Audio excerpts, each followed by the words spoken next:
Bad. It's me, Mr. Glass, back at it again with the truth, pure. Fuck all that bullshit. I'm like this here, y'all. We gonna get in it today. When I say we gonna get in it today, it's on now. Cause I'm gonna tell you what it is, and you to know the truth is the truth, period. The reasons why you go. We all here together to help each other out. I'm trying to told you. So, I'm gonna share with y'all the beautiful of being in the country where it's so peaceful to come back to the bullshit dealing with all the lies from these conniving, dirty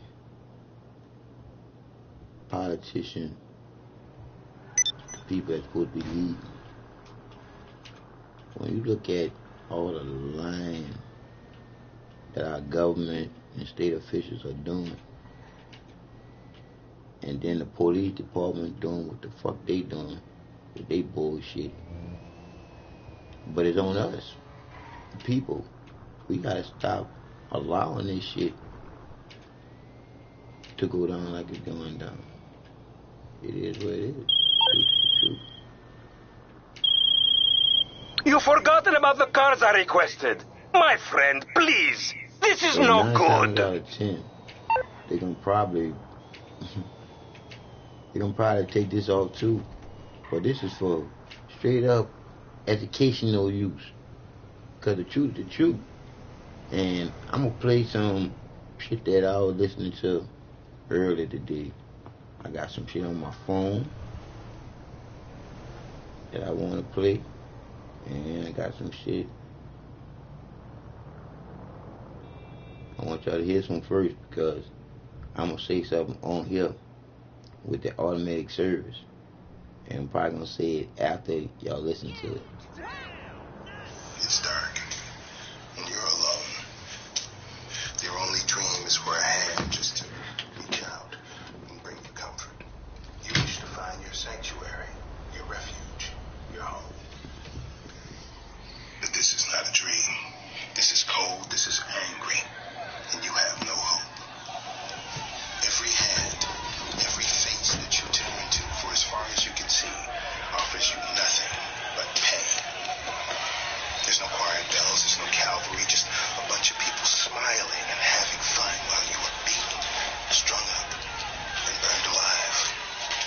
You raise your hand one last time and somebody beats it down. And then someone takes your picture. Your last moment on this earth. And it's a nightmare. This was and is America's nightmare.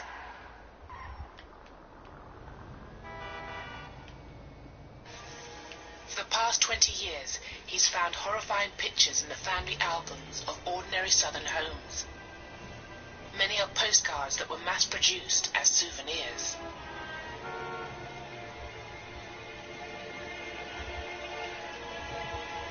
Some of these images were printed in the tens of thousands and sold for a dime or $1 a piece.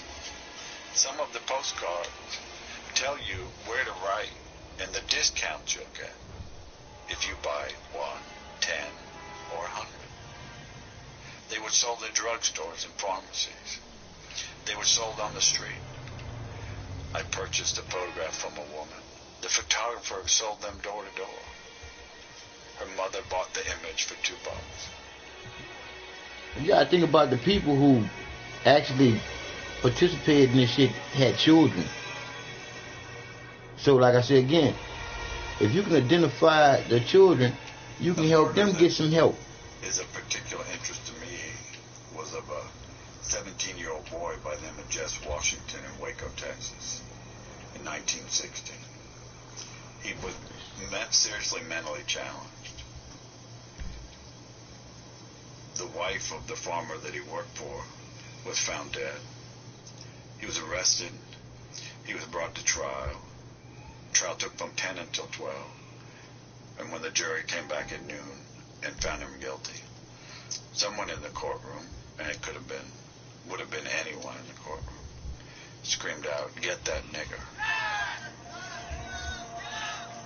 And one of the worst and cruelest treatments of a human being began.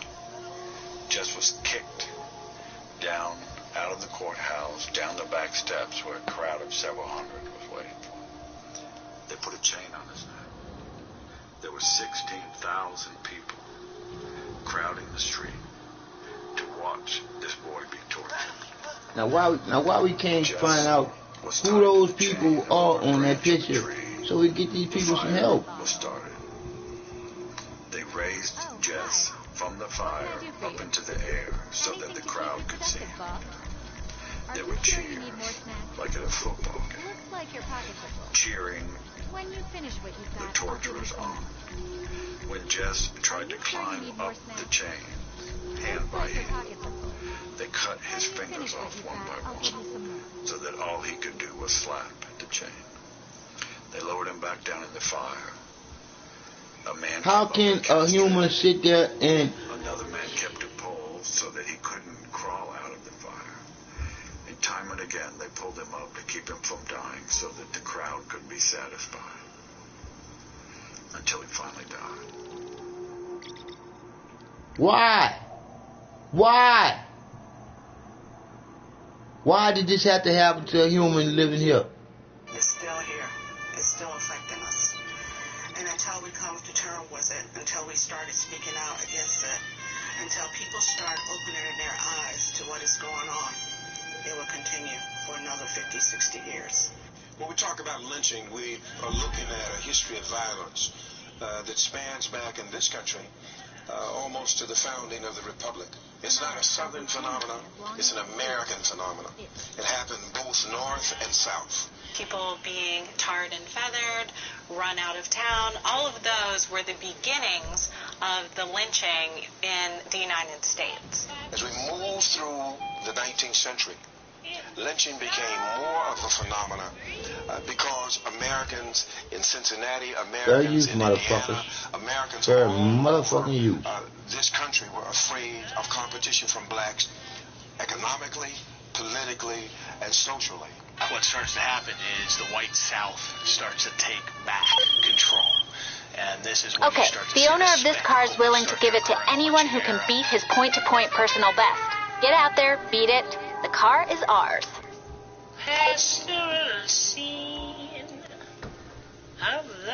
People understood that if you did violence to people of African descent, there would be no repercussions from the courts, and consequently, the lynching became more and more organized. People would advertise these in newspapers, and train stations would sell tickets at cheaper prices so people can come in from other towns to watch these events. My first encounter with the subject, I received the words of my father. He grew up in the deep south in Canton, Mississippi, and as a child, he saw men hanging from the trees. He had saw men who had been hung, and he told me those stories and how life was for him growing up in Mississippi. A lot of these people grew up hand in hand or neighbor to neighbor with the people who ended up lynching them. These were not strangers to an area most of the time. They were your neighbors. I think if you were lynched, you died before they broke your neck. There was certainly a ritual that would happen, the first aspect being the accusation, where a person would be accused of a crime. Usually it would be murder or rape. Then there would be the recruitment process, again, where you would have newspaper articles encouraging the citizens, the upstanding citizens, to join together. Then you would have the hunt, often reminiscent of escaped slaves.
watch somebody burnt alive and just sit there with that smell, unless you're a fucked up individual. And we had a lot of these fucked up crackers. So like I said again, we need to find these people here and get these people some help. Because all they're gonna do is have fucked up babies to be fucked up like they was. Believing in bullshit. And then you would have the performance, that torture aspect that would usually last for a number of hours, and finally the souvenir stage. He's a veteran investigator, and he was talking to this gentleman, basically getting his side of the story about how this gentleman's mother was left to die because she was African American, and the person who was supposed to be working on her wouldn't give her CPR because of that. So he's getting all of this information and getting the full story from him, and then all of a sudden starts asking him a lot of crazy questions. This dude, Sewell, because you don't know him, so we don't care about his first name. William. Oh, thank you. He says, the first thing he said to the guy is, "Have you ever been in a penitentiary?" To which Sean Mullins said, "I find that very insulting, actually." Then the guy launched into a story about how they used to, he has ancestors from that part of town that were part of a lynch mob, and they lynched a young black man, and they skinned him. And he was very proud to tell this man that they each took pieces of skin off of the man's back and used it as a knife sharpener strap. And I don't know how you don't take that as some kind of threat, some kind of emotional, physical, any kind of threat. But he certainly did. And yes. I would be too confused. But there's a punchline. You calling for some wheels? I'm Johnny on the spot. I'll hook you up. He insisted to the station that he was just trying to convince I'll bring it Mullins by. and the others in the meeting that he understood what racism was like. I think the reason to talk about events like this and to remember the past is so we can look back and educate young people today. So events like this don't happen again today. Most people think the lynching era ended. It actually has not. In 84, they found my brother hung. My brother spoke about things that were different in how people were treated of color. And I think that somebody lynched him.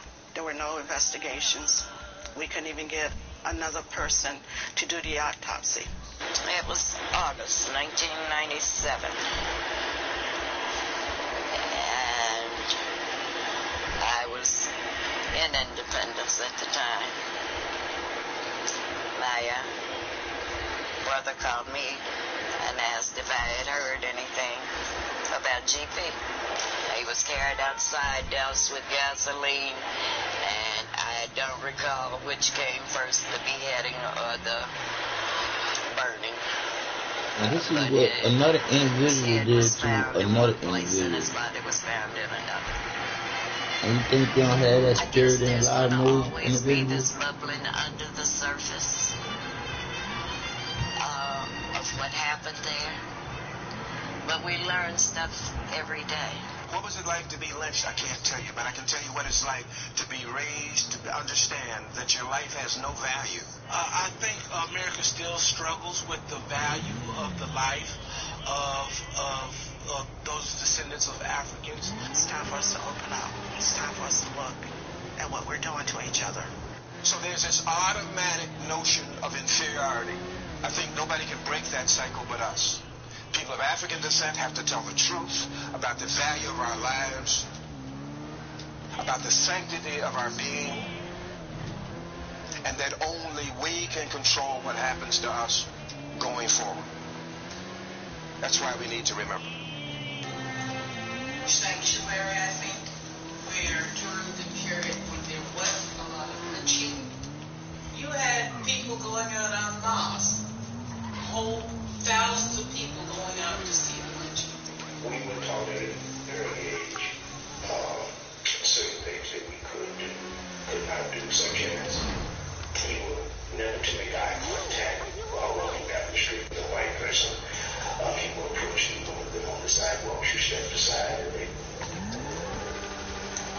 Perkin, publisher of Q City Metro, partnered with the Levine Museum of the New South to sponsor a viewing and open forum discussion of the exhibit. Participants were challenged to process the visual text through their individual video. As we talk about the Holocaust, we talk about the Jewish community, but as a country, as a nation, there has been some sense of accountability in terms of their participation, in terms of helping that community heal. I think what makes it more insidious for us is that there's really not been a sense of community accountability, a sense of let's take ownership of this travesty. This photo by Lawrence Beetler of the lynching of Thomas Shipp and Abraham Smith on August 7th, 1930. These two young men were charged with the robbery and murder of a white man and the rape of his girlfriend. This crowd broke into the jail with sledgehammers and beat these two men and lynched them without due process. Computer. Where were the police? You might find them here in the crowd helping the people hang these men. Look at the man here in front. He looks like he might be middle or even upper class. He has a collar and his pristine white shirt. His face is set against these men in anger. We can wonder if he might feel the same way if it was a white man being deprived of his rights, or even how he might feel if it were he himself dangling from the tree. Look again at the men hanging from the tree. This photo inspired a man named Emil Meeropol to write a poem called Strange Fruit. It spoke of what people didn't want to hear or even remember, that of the hatred and rage set off by one alleged crime because of racial tensions among people who were different. The poem speaks for itself. Southern trees bear strange fruit, blood on the leaves and blood at the root. Black bodies swinging in the southern breeze, strange fruit hang from the poplar trees. A pastoral scene of the gallant South, the bulging eyes and the twisted mouth. Scent of magnolia sweet and fresh, then the sudden smell of burning flesh. Wow. Here is fruit for the crows to pluck, for the rain to gather, for the wind to suck, for the sun to rot, for the trees to drop. Here's a strange and bitter crop. Bullshit.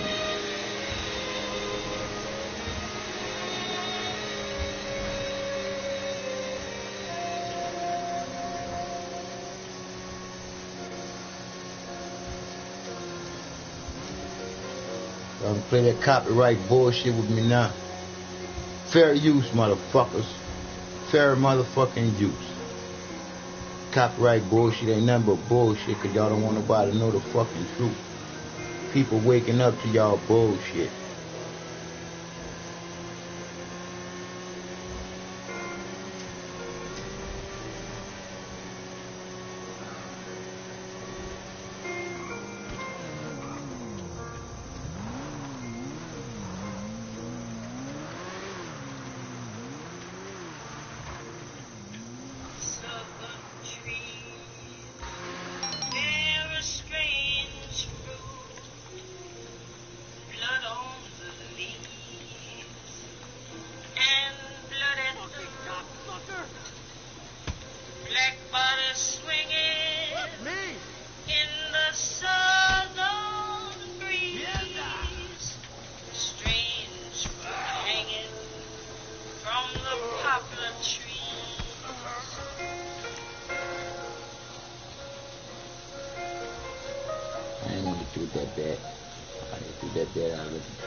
Tree to drop.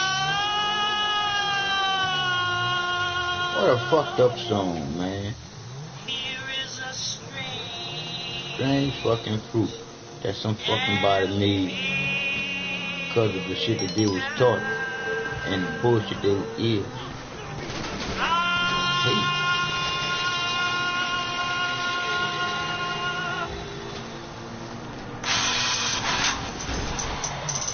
Ooh, them boys caught up with me. Let's go. I know y'all fuck with that shit. That's it. I know some of y'all driving bad boys, huh? Yeah, that's one. I got another one on my top TV. Y'all ready for it? There we go. Oh, come on, computer.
Great, wonderful shelf till they cut me off.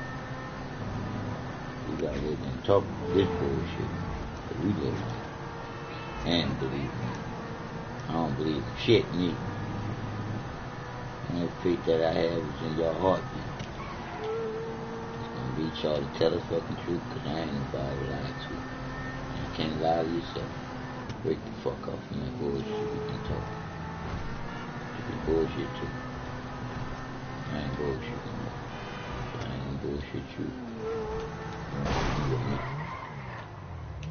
And I ain't this weekend. We just come from the truth. We just gotta know the truth. Being it in you.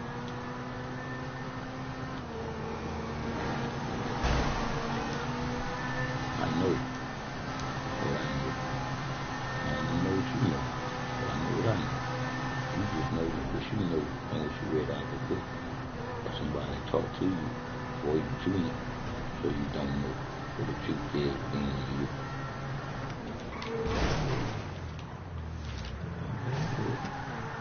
Do your thing. You're not going to kill me, dude.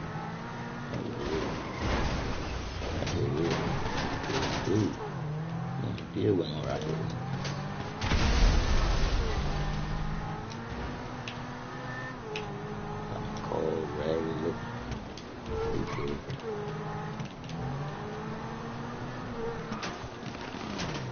They really want to do.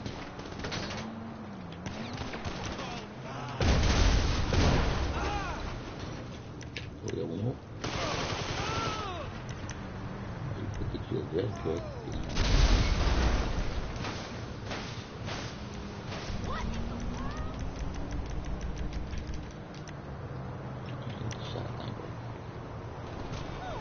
There you go.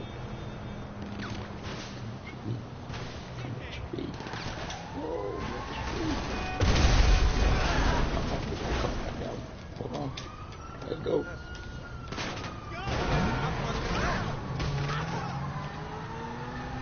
Go up.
All right, let me put the next one in.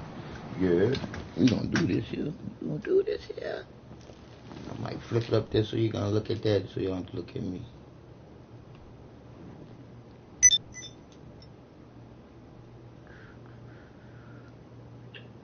All right. I don't want to do a commercial. Probably ain't gonna do no commercial on it. Yeah, she just here dealing with these old dog-ass police. And that car is securely warehoused. Come back and log on to SecureServe if you want to take a pass at another. Stop that. We're gonna start out with this.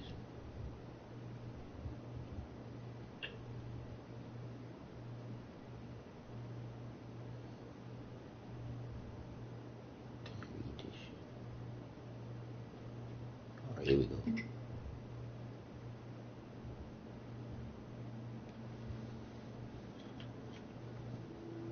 The legal definition of lynching is when 3 or more persons, which constitute a mob, put someone to death extra-legally without court sanction, without legal sanction, and they do it for the purpose of tradition and or whatever their version of justice is. I can't see it.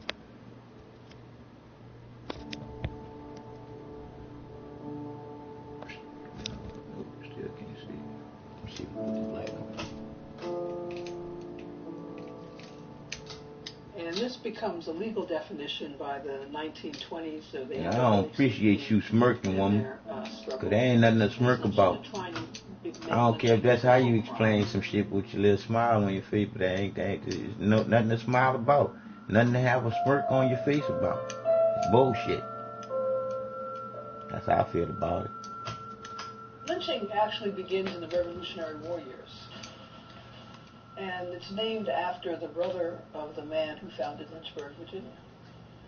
And lynching took place, this is extra-legal justice, in quotes, takes place during that period of time because it's not too many courts. It's sort of difficult to get to them. This is a period, the British are also in place in many places in the South, and so it becomes very dangerous to move around.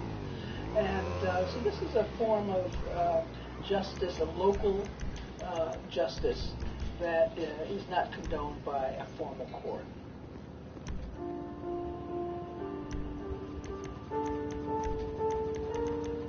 It's interesting. It's not until 1886 that the number of black lynch victims actually exceed the number of white lynch victims. So this is an American tradition that becomes racialized later for a number of reasons.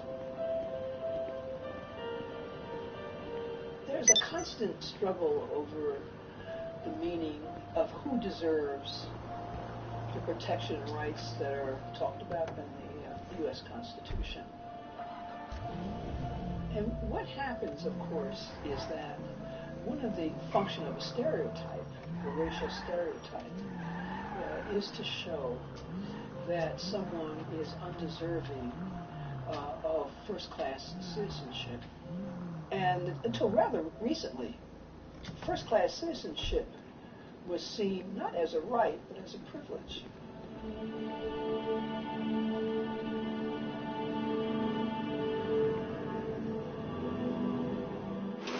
And it's a privilege accorded to those with a particular character and who lived their life in a particular way and had the honor that you are talking about. This really stymied activism because in the history, African American history, there is which still exists to some extent, a big conservative element that really says, you know, if we live our life a certain way, we're going to become first-class citizens. That's what the Constitution says, but it's a privilege. It's not a right.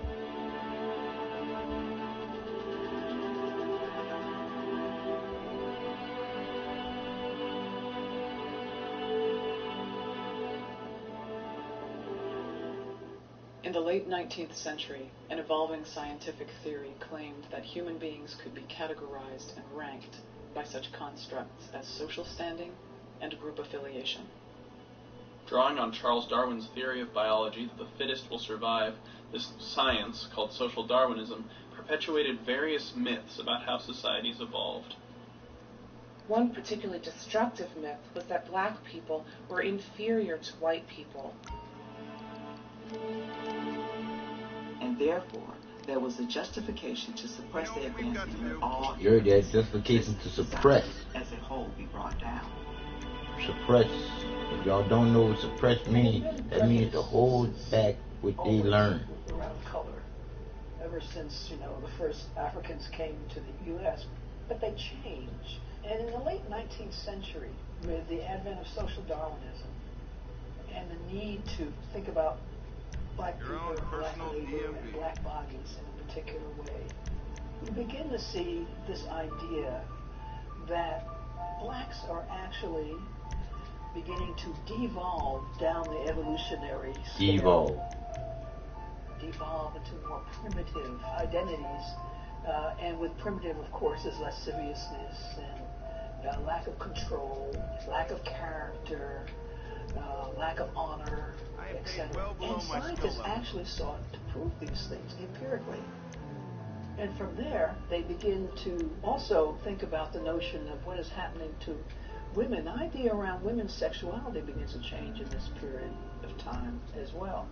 This need for this passionless sort of idea of white women who need to maintain their purity and the purity of the race, which is one of the fears, the bugaboos that come up around interracial relationships and this charge of rape.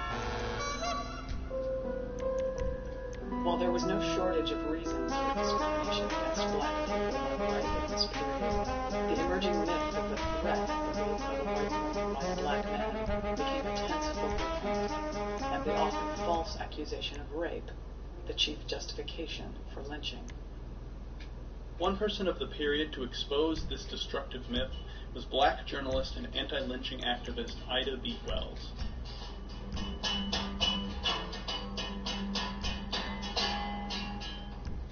Ida Wells was an activist, a woman who was born in Holly Springs, Mississippi in 1862. And in 1892, a very good friend of hers was actually lynched in Memphis, Tennessee, by the name of Tom Moss, and two other men along with him.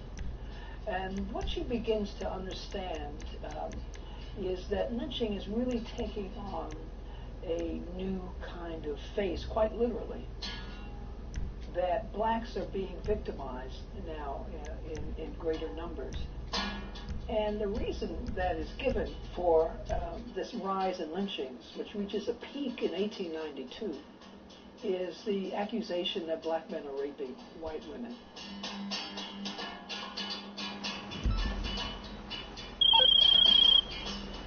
Okay, the work's been done. Take the car to the buyer and don't let another organization get in the way. There's no history of this in the numbers that people are confessing.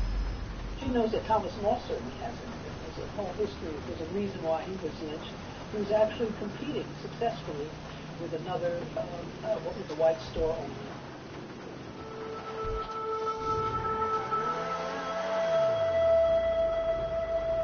So what she does, which is really makes her so interesting as an activist, is she becomes an investigative reporter.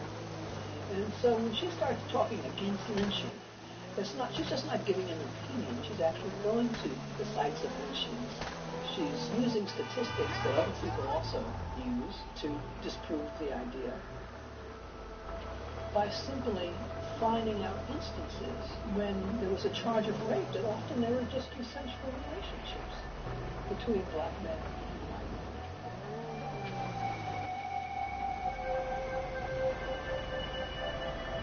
And that in and of itself just turns the world upside down. Because if it's consensual black men on the street, as even now the social scientists are saying, if it's consensual white women are desexualized and innocent of any kind of behavior or even all this protection, which black people are being killed in the name of. So it's a notion that really involves all of them, and they're all often dependent on how they're defined in opposition to the can't have white people doing it black people, right? With all of the characteristics that are also defined in opposition to one another. I mean, this is one reason why you have to have lynching. But even segregation, there's too much equality. I mean, there's just, you have to have something that really distinguishes white people from black people. Having black people be lynch victims and white people able to be the spectators, now that's different. Now that is a difference that is consistent.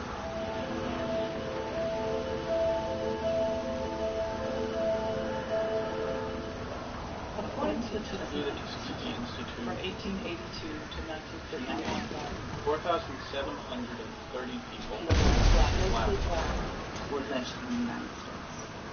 They were tortured, Hanged, burned alive, dragged behind trucks, and in several cases their bodies dismembered, either discarded or kept by many as secrets. I'm just putting this on here simply because the fact that we gotta learn to care for each other. Stop this hate bullshit on my head.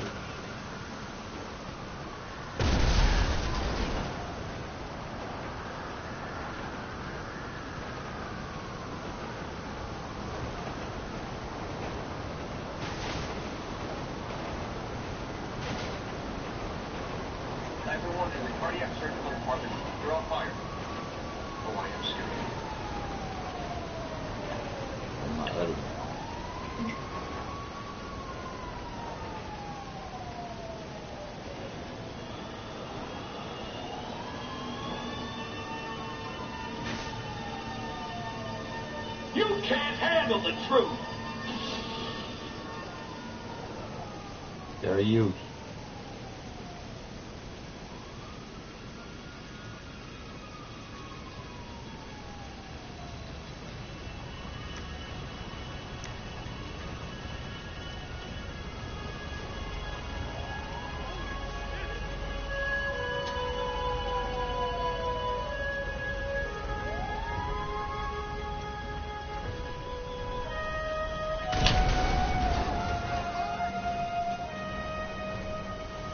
And they handcuffed them around the pipe.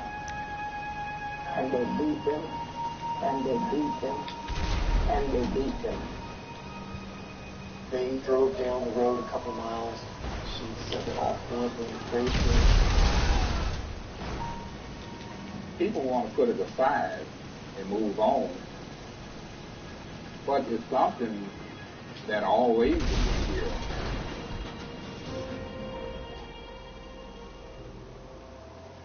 It told the story about the quest for freedom in America.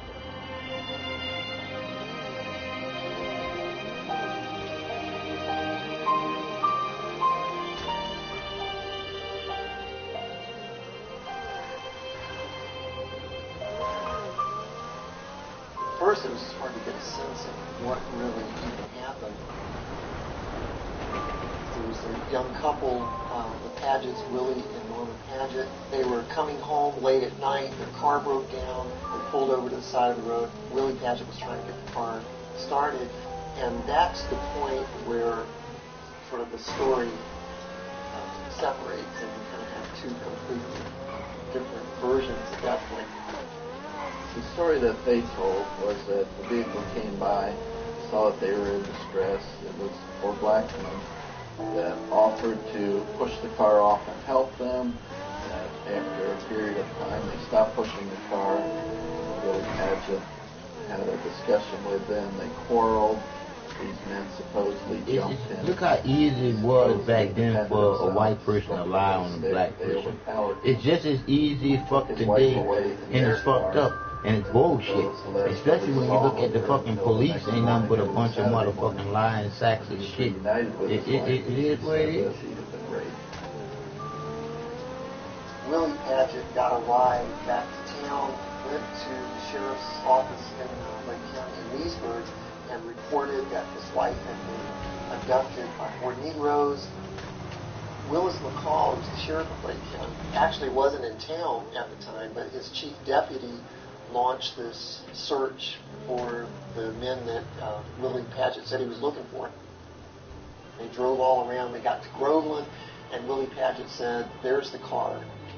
He and the deputy went in, arrested Walter Irvin and Samuel Shepard, and then they picked up Charlie Greenlee, who was a young 16-year-old boy that was really sleeping in a railroad station, trying to get a ride back to his home.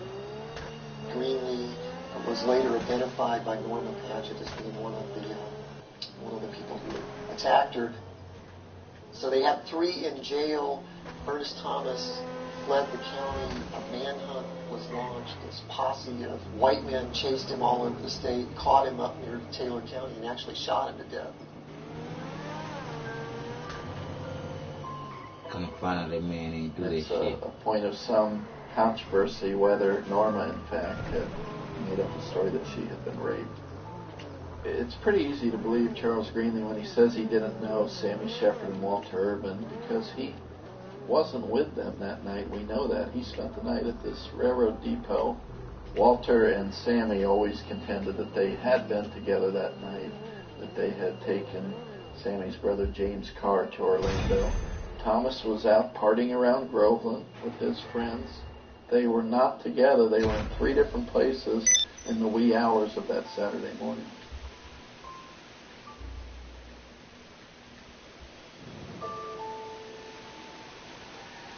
This is easy for the authorities. This gets a lot of people off the hook.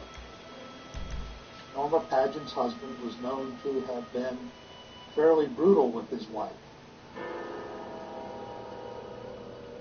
They had broken up at one point, and her father had told him, "I don't want you causing any more trouble for my daughter." This is huge. We got a sale.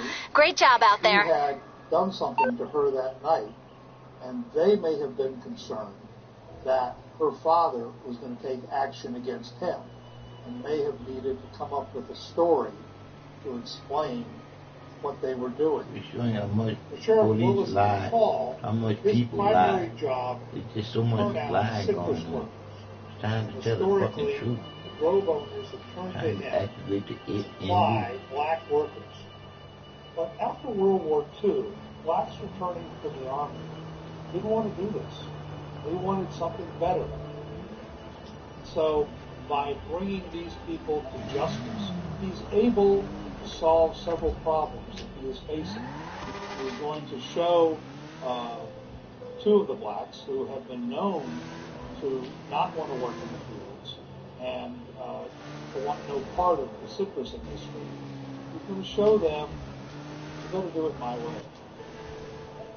They all seem to have been brought together because of this crime. Just happenstance, really. What happened after the initial 3 defendants were arrested was riots broke out. Black neighborhoods were shot up, some houses were burned, mobs were sort of circling through Groveland. Several nights of rioting went on to the point that the governor of Florida, Fuller Warren, had to call out the National Guard. It was a huge story all over the country. I remember seeing sandbags, and I remember seeing a 50 caliber machine gun. And at that time, people that lived on one side of the town, black people per se, if they wanted to cross over to the other side of town, there would be a National Guardsman. He would get on the hood of the car and ride with them on the other side, I guess for their own personal protection. They burnt down about 3 houses in Bay Lake. And I learned later from my daddy that they came to burn our house down too. But Mr. Edge stopped them. Willis McCall, to protect the 3 surviving defendants, took them to Rayford State Prison. A couple days later, Harry T. Moore, the head of the NCP, some dirty ass low down hillbilly motherfuckers sent have representatives to make you put somebody in a motherfucking prison unless you're allowing them to do that type of bullshit. McCall Go has shoot them bitches. a well-documented track record of not only beating prisoners, but eventually killing a prisoner in his custody. And there was absolutely no reason to doubt them. They had marks on their bodies. They had cut marks on their feet with glass. It was clear that they were brutalized by McCall or his deputies while they were in custody as he tried to get a confession.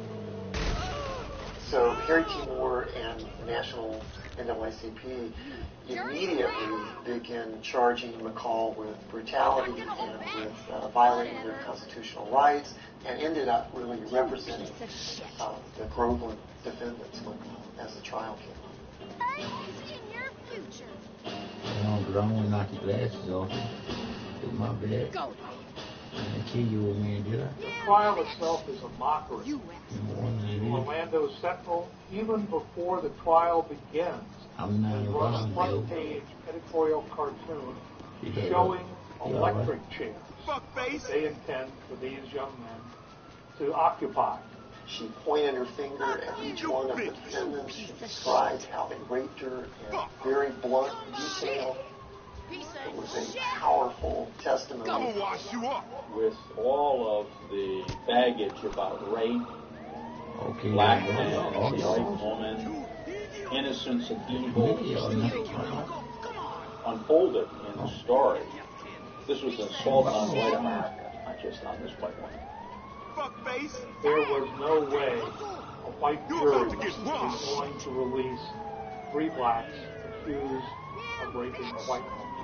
That no matter how shallow the evidence was, no matter what they thought, the people involved, they were going to have to come back with a conviction if they were going to continue living in that country.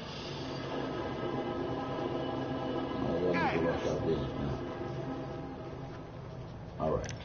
The court rules they have to have a new trial. A hearing was coming up on November 7th in Tavares at the Lake County Courthouse, a pretrial hearing. Willis McCall has to go to Rayford to pick up Irvin and Shepard and bring him back to Lake County, which he'd done several times before. McCall's story is he's in the car with Irvin and Shepard, who were sitting in the front seat beside him, handcuffed together. Yates is now in his own car, driving ahead, looking for a lynch mob, making sure that the road is clear. He had a wiggle in the front of the car. The tire was going flat, or he had some kind of problem. He said he stopped, he looked at it, got back in the car, drove on further, pulled over again, he had a flat tire. When he got the prisoners out of the car, or asked them to get out of the car to help him change his tire, then Shepard struck him with the flashlight that Willis McCall had left on the seat of the car and told Walter Irvin to grab his gun. Then McCall pulled out his revolver and shot them in self-defense and kept firing until he knew that they were down and that he was safe. Shepard died at the scene. He was shot in the head. Irvin received 3 bullet wounds but miraculously survived. The next day he told a very different story. He told us that when they got to Wearsdale, they pulled off the road and they got on the dirt road to go to Tavares. When they got about 10 miles out of Wearsdale, Mr. McCall started jittering, shaking his steering wheel. Like he got a flat tire. When he did finally stop, he walked in front of the car, came round to the side of Sam's door. Yo, you gonna get these dudes their bricks? The Connect is some Azteca dude. Head on over there and pick it up. He said he shot it right in his forehead. Just like that. He said he shot him so fast and he felt his weight moving until he knew that Sam was dead. He said, but by that time, he had shot him also. And he said he remembered hearing him say, "Come on back, I have killed the son of bitches." He said, but when Mr. Yates got back and he was shining his light on, he kicked Sam and he shined the light on him and said, but this is not dead. And he said he pulled out his gun and he aimed right at his head and it went in the neck. And he said that time he was out. he tried to pretend that he was dead so that they wouldn't, kill him. But he still was alive.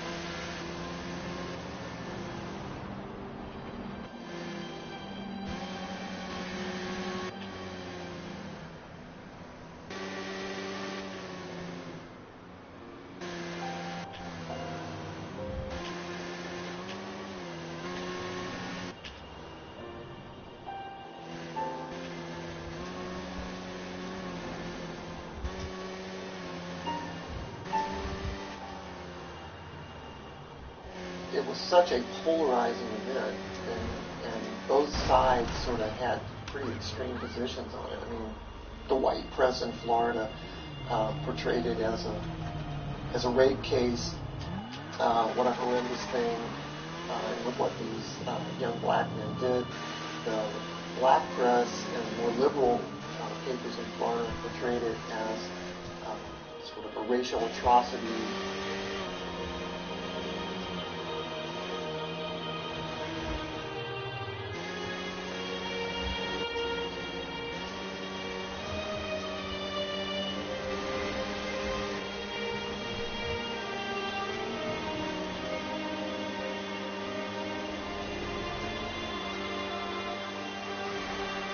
Growing up in a segregated society, it was just a way of life.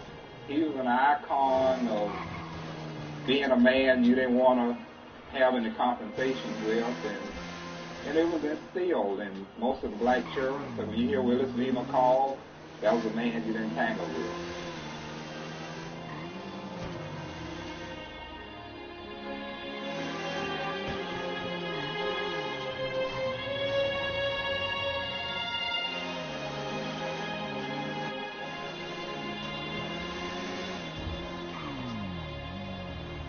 We're fully capable of doing these things again, quite frankly. And we didn't know that about ourselves. And only when we know that about ourselves, I think, are we equipped then to deal with it.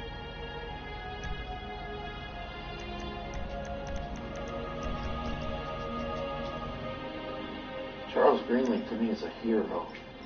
He took everything that a system that was badly stacked against him and the people of his race could dish out. He survived. And the beauty of Charles Greenlee is that he's not bitter. The people who don't think this is an important chapter of history, I think they need to learn a lesson from the people who have survived from the original movies we wrote before.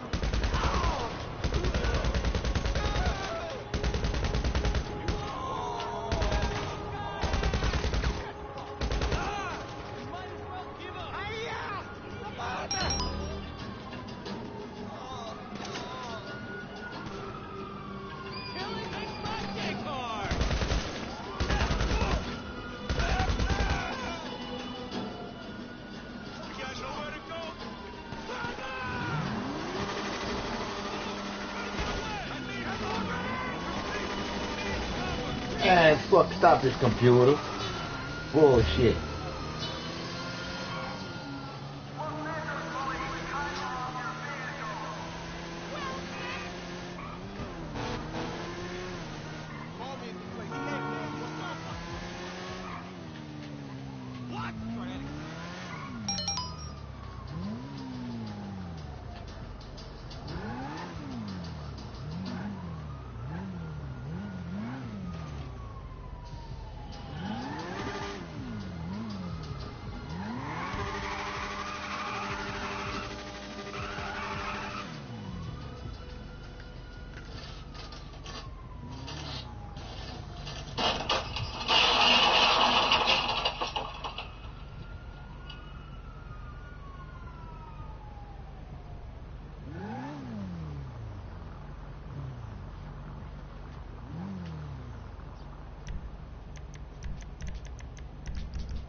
What kind of food do you eat? You say soul food? Was that the food of African people? Slave food. The food that we find most satisfying. The food that we find that sticks to our ribs. The food that we call down home. A food that we learn to eat in the quarters. And yet we dare say that we have escaped slavery. That we have nothing to do with those people back there. Well, you, and that was back there. When our whole very social life and social relationships, our very definition of ourselves as a people, our very attempt to commune with ourselves is mediated by the food of slaves.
Soul food, the staple diet of African American life, and a cuisine that serves as comfort food for a large portion of the African American populace. Since food is one of the most important aspects of culture, we must question the means by which these particular foods ended up on our plates. Though there are disparaging rates of diabetes, heart disease, cancer, high blood pressure, and countless other preventable illnesses, the fat-laden, high-sodium, and processed sugar diet of African Americans is rarely listed as a contributing factor. In the midst of the countless illnesses that plague Western society as a whole, we as African people have been taught to rely on a Eurocentric perspective when it comes to health and wellness. But with life expectancies of almost a decade less than our European counterparts, it's time that we approach this subject from a different paradigm.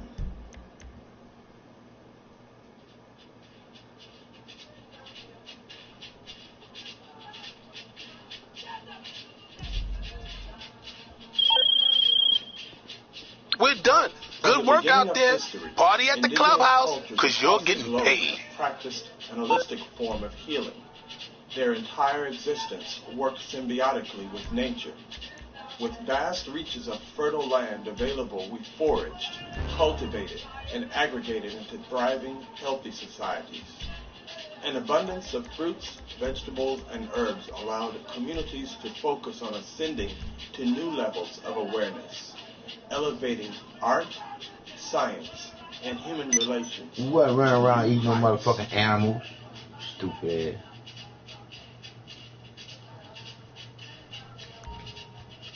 They want to put that in y'all fucking head that we'll run around this bitch eating animals and shit. Prior to colonization and slavery, Africans fed themselves from the earth. Our ancestors knew that plant life is whole life. They knew that food is medicine. And so, because of that, they knew the secrets of using herbs and plants and fruits and vegetables in order to sustain themselves. In addition to sustaining themselves, healing themselves. So any illnesses that will rise, knowing the medicinal properties of the foods that grew indigenous to the regions in which they lived. Also, they had an advantage over our society is because they didn't have to deal with processed foods, with man-made chemical food, things coming out of factories. And so they had to use their food and ingenuity in order to live. You have to go back and look at traditional West African diets because that's where the slave population was pulled from, the tribes that lived along the western coast of Africa and towards the interior. Those diets were almost entirely comprised of a variety of different plant foods. They were very low in fat, contained no dairy foods, and had very little meat. So they were essentially plant-based diets based on a wide variety of grains, legumes. We want to be like them so much to the point where we stop doing what was great for us and start doing the shit that they do, and now we fucked up just like they fucked up. But we can change all this shit. As long as your heart ain't fucked up, these diets you can change. Greater health, greater longevity, and significantly reduce the risk for chronic disease. It was food that was very nutrient dense, that fed all the systems of the body, fed the brain, fed the heart, so everything was available to create an optimal body. We are, as they say, what we eat, so things were available for us to be at our best.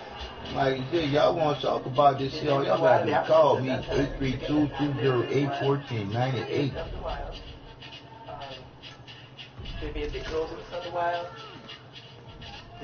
I knew I would get more than 10.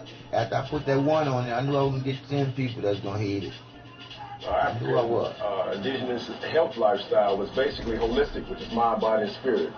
We basically consumed all natural foods, foods from the earth, foods from the trees, fruits from the vegetable plant. So our diet was basically not on a denatured or a processed diet. It was an all-natural diet. And that was the way we were able to function with total optimal health, the true dynamics of health, from an all-natural form of living. It's not just the food that they eat every day.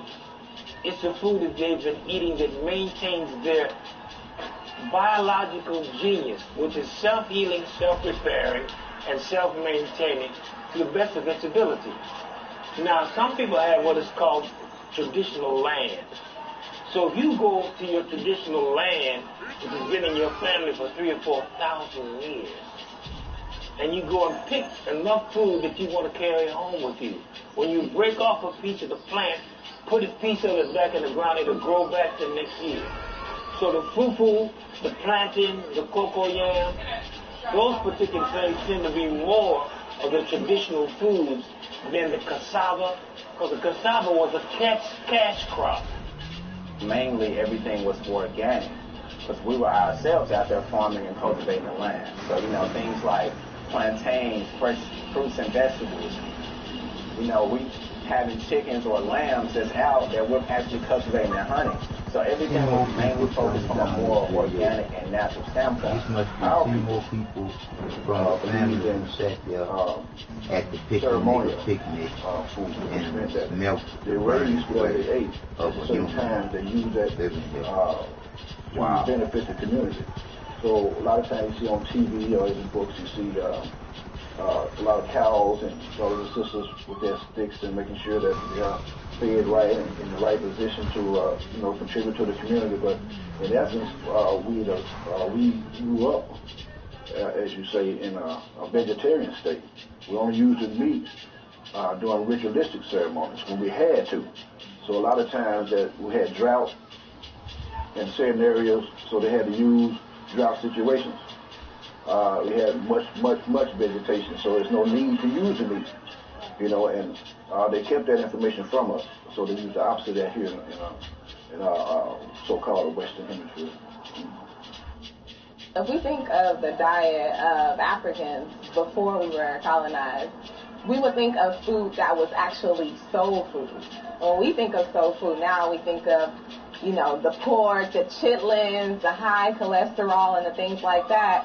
But what they were really eating was true food that was from the soul, as in the soul sun. So foods that were high energy, so we had, they were gathering lots of fruits and vegetables and grains and things like that.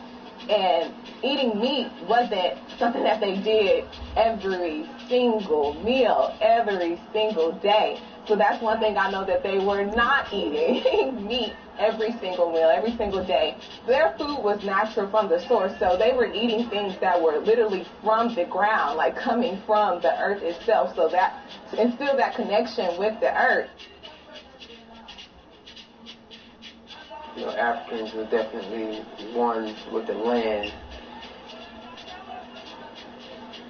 really because their survival depended on it. You know, so, you know, whatever food was grown, either wild or what they cultivated, was the food that they depended on. And that was one of, you know, food that was a healing food, food that nurtured them on multiple levels. When I say God, I would say that sarcastically. Wasn't necessarily a vegetarian or vegan diet, but it was still one that was connected to the land and to nature. The energy that came from them coming from the soil of Africa, which has so much mineralization, kept us very vibrant. Even though we were in the sun, you know, the energy level was high. People could work all day without, you know, being burdened by a lot of energetic stress. So they kept basically, the food kept everyone healthy. When you're considering the fact that we are of the earth as well, well, you know, the earth has certain minerals and vitamins, and it has to be treated a certain way, water, nutrition. And so when you have a holistic, you know, comprehension of how you eat as well from the earth, getting those same minerals and vitamins, really replenishing what we already have, so to speak, that, of course, that's longevity of life. You know, you are setting yourself up to be on an optimum energy level and have this vibration and this vitality, you know, that you would not have if that were shifted in a different way. All indigenous people have eaten in accordance to the land. You know, whatever the land was yielding or whatever they were into hunting, that's what they ate. And it was in harmony with nature. And so, of course, they didn't have processed foods, they didn't have frozen foods, they didn't have preservatives, additives, and all that stuff. It was real basic, and it was necessary and sustained them. And in fact, if you're going to speak about people of color, black folks from the continent of Africa in particular, we used to be the healthiest people on the planet. Even Christopher Columbus, in some of his writings, his journals, he notes that Africans were some of the most beautiful and healthiest people that he encountered, you know? Facebook adds a 0 to make it 10 people, thumbs it down. The pages of history only give us so much before they run blank. We often delve into the realm of speculation when it comes to our indigenous eating habits. What requires no speculation is the means by which our language, culture, and diet were stripped away from us. Use a 0 to make it 10 people, thumbing it down.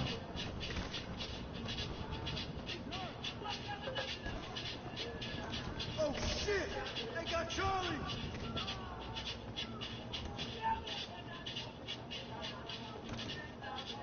You're dead! Oh shit! Rob, you're so fucking dead!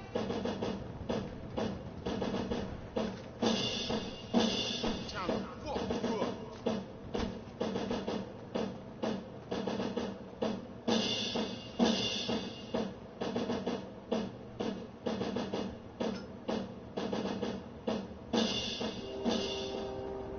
With unimaginable levels of brutality and force, they imposed upon Africans a diet of refuse which barely even sustained them through the harsh journey of the Middle Passage.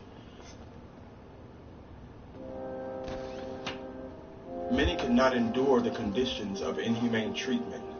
Those who did were subject to the diet which was given by the hand of their oppressor. They usually consisted of cash crops brought in by European settlers, which proved ideal for productivity. Most of these crops had little to no nutritional value, but were only preferred for their high yield and abundance.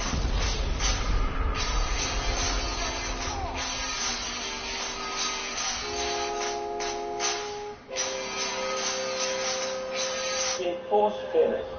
Because some people didn't like the food, but it was a combination of black eyed peas, red beans, rice, potatoes, pork, anything they could find, sometimes even coffee grounds. And they put it all together. If we wouldn't eat it, they would take a sharp chisel, knock out the front teeth, and then stick this pipe down your throat and pour it into a funnel and force feed you, just in order to get you to over a 1 month journey. I traveled on the Black Star Line ship. So the Black Star Line ship, the slowest one I went on was called the Subin River. The Subin River took 19 days for me to get from Philadelphia to Dakar. So a 10-story ship, 90,000 tons of cargo on that ship. It's tossing around like a cork. So you can imagine how the people felt when they were being taken away from West Africa. Put in the bottom of the ship, chained just enough space so you had breathing room above the person who's defecating and urinating on you and things like that. It wasn't a pretty sight. So we endured quite a lot of things just to be brought over here. And remember, we were the finest of the African people who were there, because they couldn't sell people who didn't have skills, didn't know how to do something, couldn't build, couldn't make bricks, couldn't make tools. And many of the people who were brought over here knew how to read and to write Arabic. So there's no such thing as the people who were brought over here were what they call illiterate. Really, our culture got pulled away from us. We came into a situation where we were really broken apart from our native roots in Africa. But at that time, and I feel that this is what allowed a lot of slaves to survive, was those cultural practices. A lot of people came from the western part of the continent, you know, practicing things like Yoruba or Ifa. Those were herbalists and priests.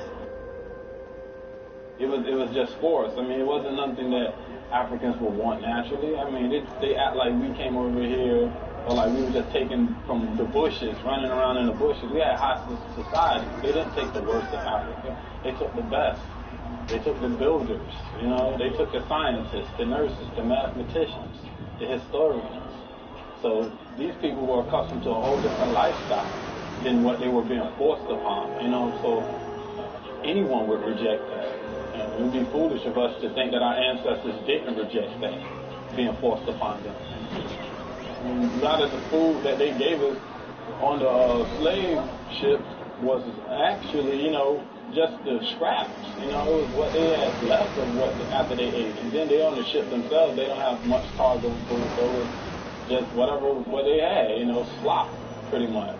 Just the grooves and the bones, the marrows, the fats of things.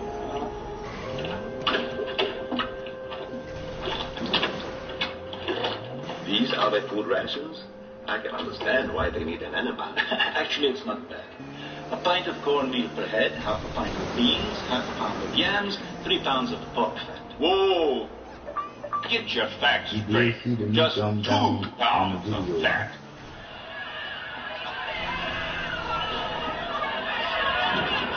Look at them. Just look at them.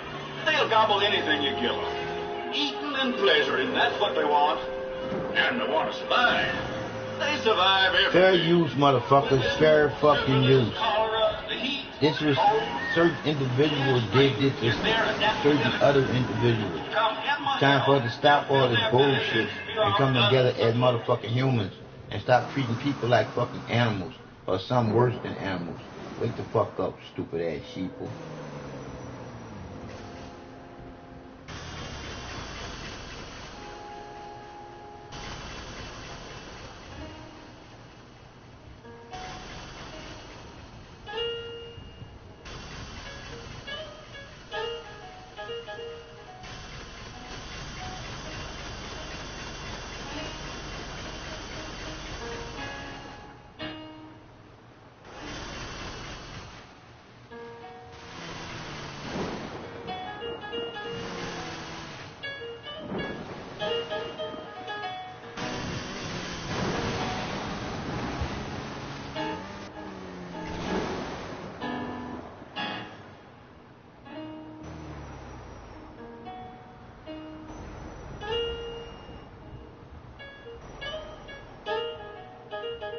the slaves were brought to America, they were literally forced to eat the garbage of the plantations that they were enslaved on.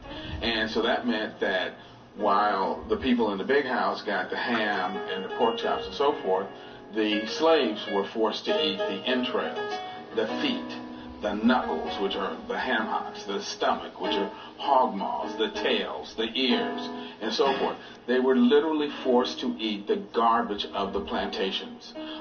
When it came to beef, they were given the tails and the neck bones, all of the stuff that the master and his family didn't want to eat. Our ancestors ate what they had access to. They ate the scraps and the leftovers. And history tells us that that was the diet of the slave, which is the slave diet. And because we are a creative people and ingenuity, always comes into play. And so what they did was they took the scraps and the garbage and the leftovers and they found a way to make it taste delicious. We got took away from our continent. All of our foods didn't come with us. Things like bananas, plantains, watermelons. Some of those things, brought to the continent. But overall, we were took away from our land, the things that we were familiar with, and we had to eat and make do with really what they gave us at the time. And this can be, the bowels of a pig, chitlins, this whole soul food thing that's growing. So we got took away from our continent, our herbs. We couldn't practice ourselves fully. We could not practice what we always knew fully because we were just here, beaten, and something was forced upon us, and we were just trying to do and make do to survive. During that time, there was this lack of understanding. We weren't next to the food that we would naturally be eating. We didn't have the freedom to be able to go and do some of the things that a lot of the things that we normally would do. And so, of course, being in an oppressive environment with that culture, certain things was given to us, and that takes us to where we are now. We had Big Mama, Uncle Joe, Aunt Bessie, all the ones in the kitchen that, in the big house that would take the food and make magic out of nothing, and they were able to create food filled with love that sustained us through our enslavement. Before we got free, we were on the plantation, right? The physical plantation. And we were eating a certain diet, the slave diet. Mostly pork, pig byproduct. The slave master ate high on the hog, as a good brother, Minister Malcolm X said, or used to teach, and we ate low on the hog.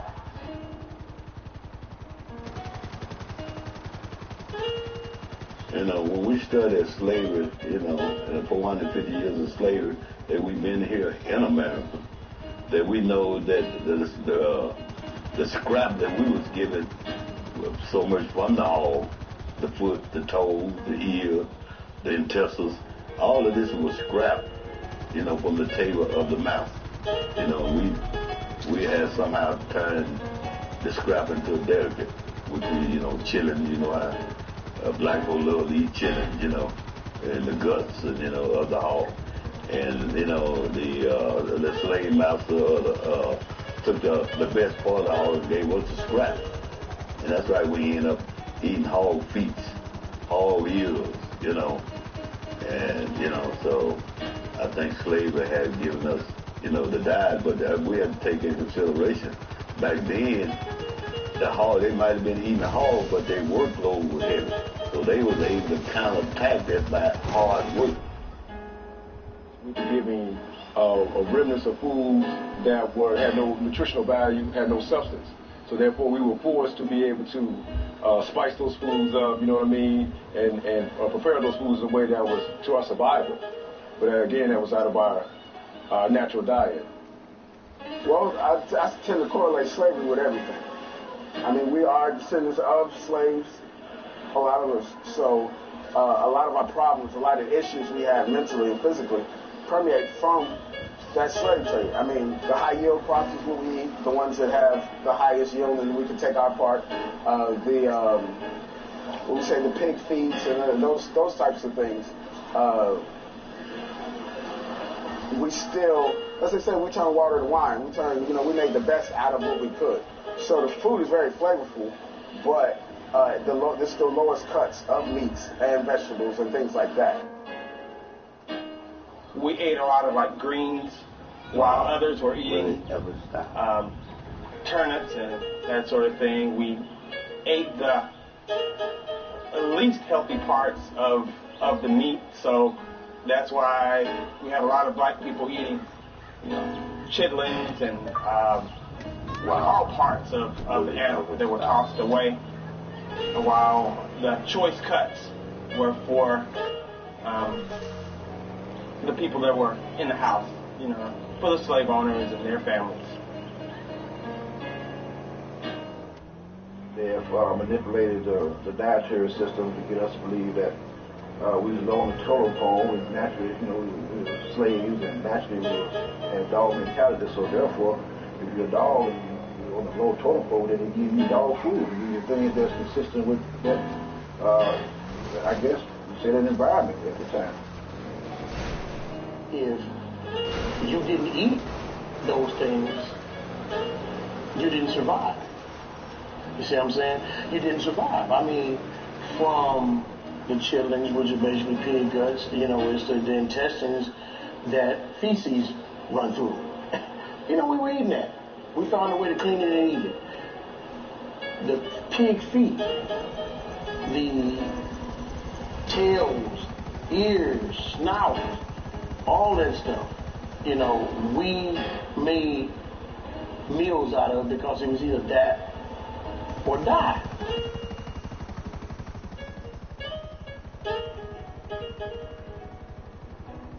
Cooking was mostly done on open pits or fireplaces with large swing black pots and big iron cast skillets.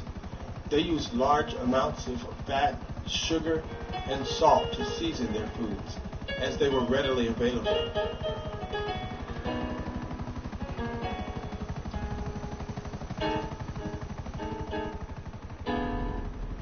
With all of the pressures of life in general, food and sustenance were merely a means of survival, even after emancipation.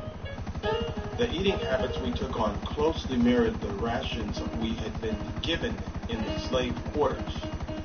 We not only clinged to the diet of slavery, we also contributed to and took on many of the dietary habits of the society in which we lived.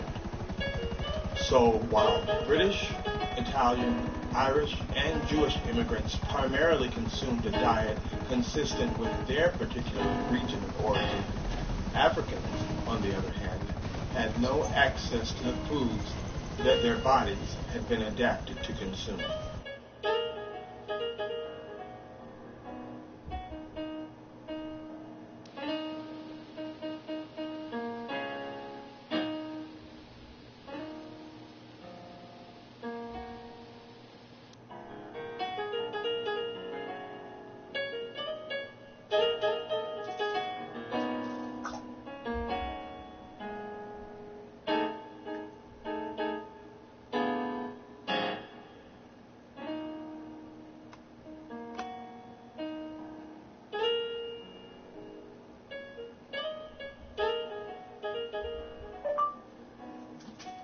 Wow.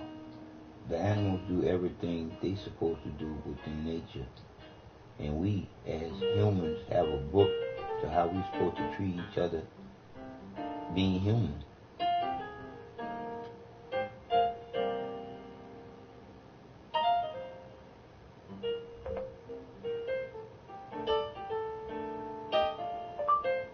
My point, who are the smartest? The animals or the humans? We have a book to know how we're supposed to treat each other. But look how we treat each other. Message.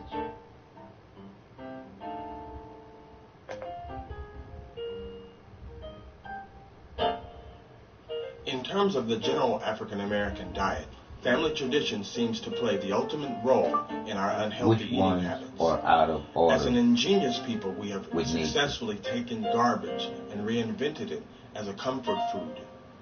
It's food that brings families together and solidifies our communal and cultural foundation. Over generations, We have integrated the eating regimen of slavery into the fabric of our culture. The correlation of this diet to our health is rarely articulated. The question is, how many effects of this diet have lurked within our family and deemed genetic? With nature.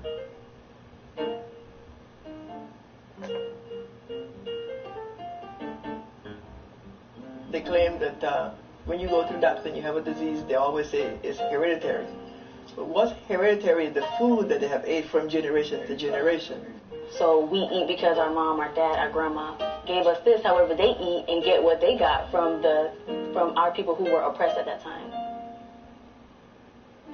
We pass along things that we learn, and sometimes we don't necessarily even realize where we got these things from. You know, a lot of us say cancer runs in our family, but it's, of course, what we do that runs in our family. So in my family, there's a lot of cancer, but then at the same time, there's a lot of sugar. And, you know, I learned, you know, from my mother, you know, to make things sweet. She learned from her mother. My grandmother made things sweet. Where did we get that from? That came from, you know, it was like we made do. We're survivors. But, you know, a lot of these things over time is just what's contributing to our demise. So we learn how to take things and stretch them. We learn how to take meal, M-E-A-L, so to speak, and make, you know, corn, you know, we make all kind of things out of just these staple items for survival's sake. And we carry that tradition on. It's become a tradition, and we celebrate around it. But now, fast forward and add it with all the processed food and the GMO and, you know, the high fructose corn syrup. You add that to what we were already doing. You know, you have a recipe for all these epidemics that we're facing right now. And, you know, we have to stop. We have to stop. A lot of the diseases that plague Americans today, you know, high blood pressure, high cholesterol, heart attack, stroke, so many are just linked to our diets and what we've been eating over time. You know, just like me, for example, I can see some older people, mentors, elders, family members, people just in the community, when they get up into their 40s and 50s, their health is really starting to deteriorate. You know, diabetes is normal. High blood pressure is normal. Oh, they had, you know, a stroke, that's normal. No, that's not the way the things are supposed to be. Well, we really don't pay attention to what we eat. Especially being in the South, it's very fat-laden pork, you know, things like that. And it's just really not good for our diet. Even as we progress, we're still caught up in that mindset and not really taking ownership and accountability for our bodies. We feel like it is okay to just go put anything into our bodies because it's our bodies, and then we want to attach different, like, religious aspects, like, okay, I'm going to eat this whole bowl of chitlins, which I know is bad for me, but I'm going to pray over it, and I'm going to pray away all the negativity and all the things that it can do to my body. So I'm just going to pray that away. So it's just like, we have to get out of that whole Western diet mindset because it's not us. African Americans are eating for taste and for what emotionally makes them, quote unquote, feel good. Wow. And due to the fact that it's been a social system provided to where the lowest standards of food and the things that we already understand is causing heart disease and different things like that, you know, I feel like most people, contrary to popular belief, I feel like most people are eating just because mama ate it and mama cooked it and auntie fed me this. So I remember when I was a kid at these hot dogs and those type of factors. So I want to say that it's a degenerative diet, and just in that word in itself, and the word diet is die. That's all we were raised up on. And the reason we were raised up on it is because we didn't have anything else. Our food was not brought with us once we came here. We don't know what food. We're trying to emulate everybody else. Most African Americans eat to die. They are part of the disease industry, you know, either through ignorance, meaning they are in ignorance of divine law, universal law, and nature, and what clearly makes sense from a scientific perspective. and they're creatures of habit, or just totally uneducated consumers, because you have a lot of those people that just don't know any better. They don't know that they don't know. There are a lot of folks that know something is wrong, but they don't know what it is. They don't know what they can do about it. So they just go along with what their parents have done, what their community is doing, because that's just all they know. But then you have the people who do know better and just don't care, and that continue to perpetuate the madness.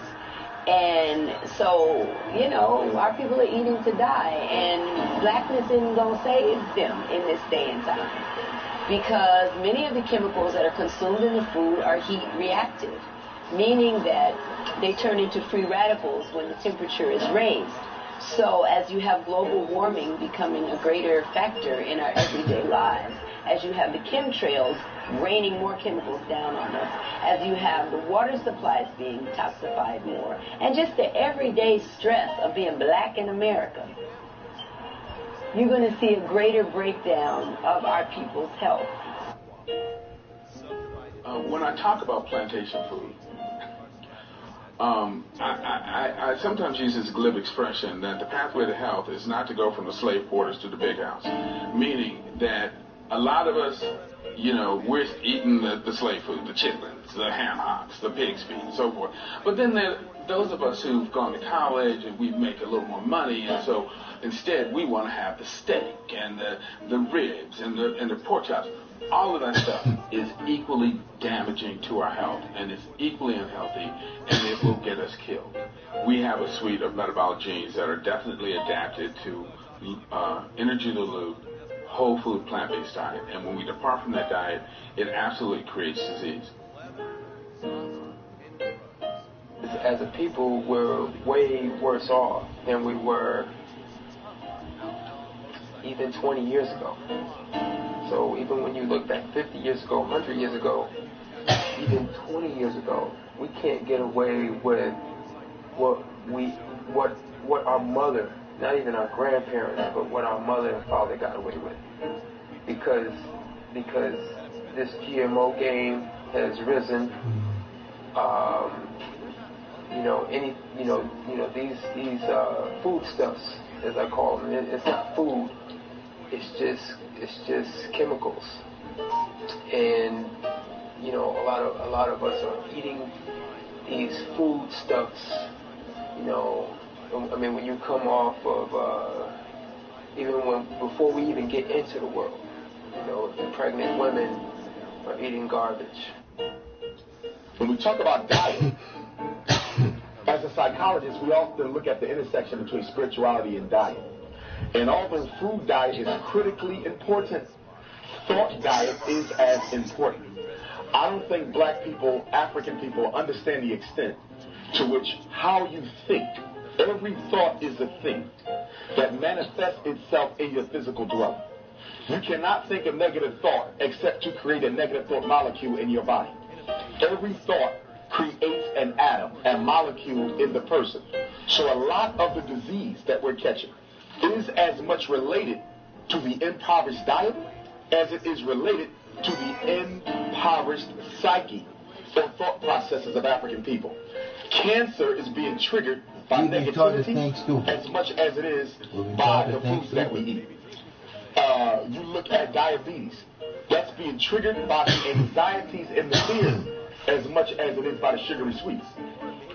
One of the things people have often pondered, they say, well, how can we have vegans or vegetarians who are still coming up with cancer and they eat no animal products whatsoever? How do you explain this? With no trace of cancer in the genetics, so it's not inherited. You have to look at the spiritual diet and the thought diet. You can eat well, but it's only one aspect of reality. You have to think well, you also have to live well. And we tend to isolate these. I well, and I think well. Food over here. And I love for y'all to be well. Lifestyle, food, and and I want that for everybody. If you take care of one, I ain't just now there. You'll end up just as sick. Picking out of who I want to live here. I want everybody to live like. I'm talking about animals, even the damn roaches. Truth is the truth. They want to live too. laid over there on top of You just gotta know the truth is. Stop being bullshit. The other insects in the house didn't touch it. The thing didn't deteriorate only because of preservatives and the chemicals they put on things. They're supposed to be making its shelf life last longer. So many of the fruits and vegetables and lettuce is sprayed with petroleum. So the petroleum is inorganic. It is not digestible in our system. So you find that when you go buy lettuce and buy other particular fruits and vegetables, they're coated with an inorganic substance that the body has to try to eliminate before it can digest and use it as usable substance called food. Because whatever you eat today inside your physical body, it's going to take 3 days for it to go through the digestive system to become your blood. You don't get energy from the food you eat today. That's got to go 3 days later before it becomes blood. And I don't know why people don't just get taught these things in school as natural science. In the Western culture, the foods that we consume has... Yeah, because they want you to think. Eating 3 times a fucking day is what you need to do. A lot of the nutrients have been taken out. A lot of the live enzymes that we need to nourish our bodies, they're destroyed in the process of what they call preparing it, cooking it, packaging it. There's so much destruction. Then they add items into that food that causes it to be preserved. Fair use, motherfuckers. Fair use. Food, but they don't want you to know the truth. They're going to cut it out for you too. That you should not be consuming. And that's why our bodies aren't being nourished like they should be. And the return on that is that you're not getting the nutrients you need. Therefore, your body is starting to ache and have problems. Then you go and you seek medical attention for that. And the result is you get pills that are, again, poisoning your system. Here we go again. Result of that food, they're building more jails, more prisons, more hospitals, and we're still dying at a faster rate. The chemicals, the dyes, the pollution in the air, so you can't run. You could run, but you can't run. This stuff is all over the water. We don't know, we buy the bottled water, we don't know if it's the right water, it's just all around. When you look at diabetes, an African American that develops diabetes is over 100 times more likely to end up on dialysis, over 100 times more likely to end up blind from the retinal damage that diabetes causes, and we're over 240 times more likely to end up with a limb amputation because of poor circulation caused by the diabetes. And that's superimposed upon the fact that an African American man is 7 times more likely to develop diabetes than his white counterpart. African American woman is somewhere between 7 to 10 times more likely. So not only are we more likely to develop these diseases when we're eating the Western style diet, but once these diseases present themselves, they have a much more devastating impact on our health and by extension on our family and our ability to be mobile in the society.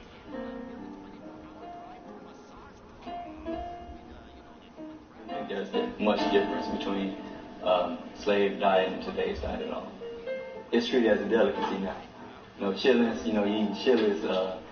Our people looking forward to Thanksgiving to get them some chitlins. Back then, we were forced to eat chitlins because that's all we had. The dietary habits of We've been taught to be fucking stupid. Well, like most Americans, it started off as survival and then it started into straight up being stupid to be still doing. Foods, and it's primarily fast food, convenient food, packaged all foods, that bullshit. Processed foods, all that most bullshit. Americans eat. But because we have less access to healthier foods in our communities, we're poor. We eat the worst of these foods because that's what's available and that's what we can afford. There are lots of reasons, for this, and it's unfortunate, but that's the reality. We eat a lot of artery clogging, calorie-laden foods for special occasions. Like most black folks are not eating macaroni and cheese and fried chicken and potato salad and pound cake and chitlins and pig's feet and all that on an everyday basis. That's occasion food, family reunions, get-togethers, family gatherings, whatever, right? even with that, it can be healthier.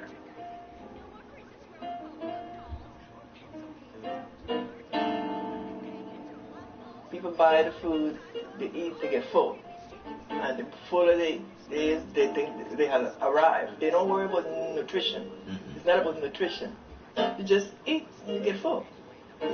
See, really, you want to buy a 6-pack or a 10-piece or whatever, you arrive. That's pretty good. And your kids asleep, and they didn't rest, but you don't know why they didn't rest all night. You don't know why they're running up and down tearing up your house. You don't know that. But now we are learning. We ate a whole bunch of bad stuff on the plantation when we were enslaved. Now check it. At some point, we got free. Right, the books say 1863, 1865. The point is, we got free, right? Not really free. Now, you gotta let go. After we got free, captivity.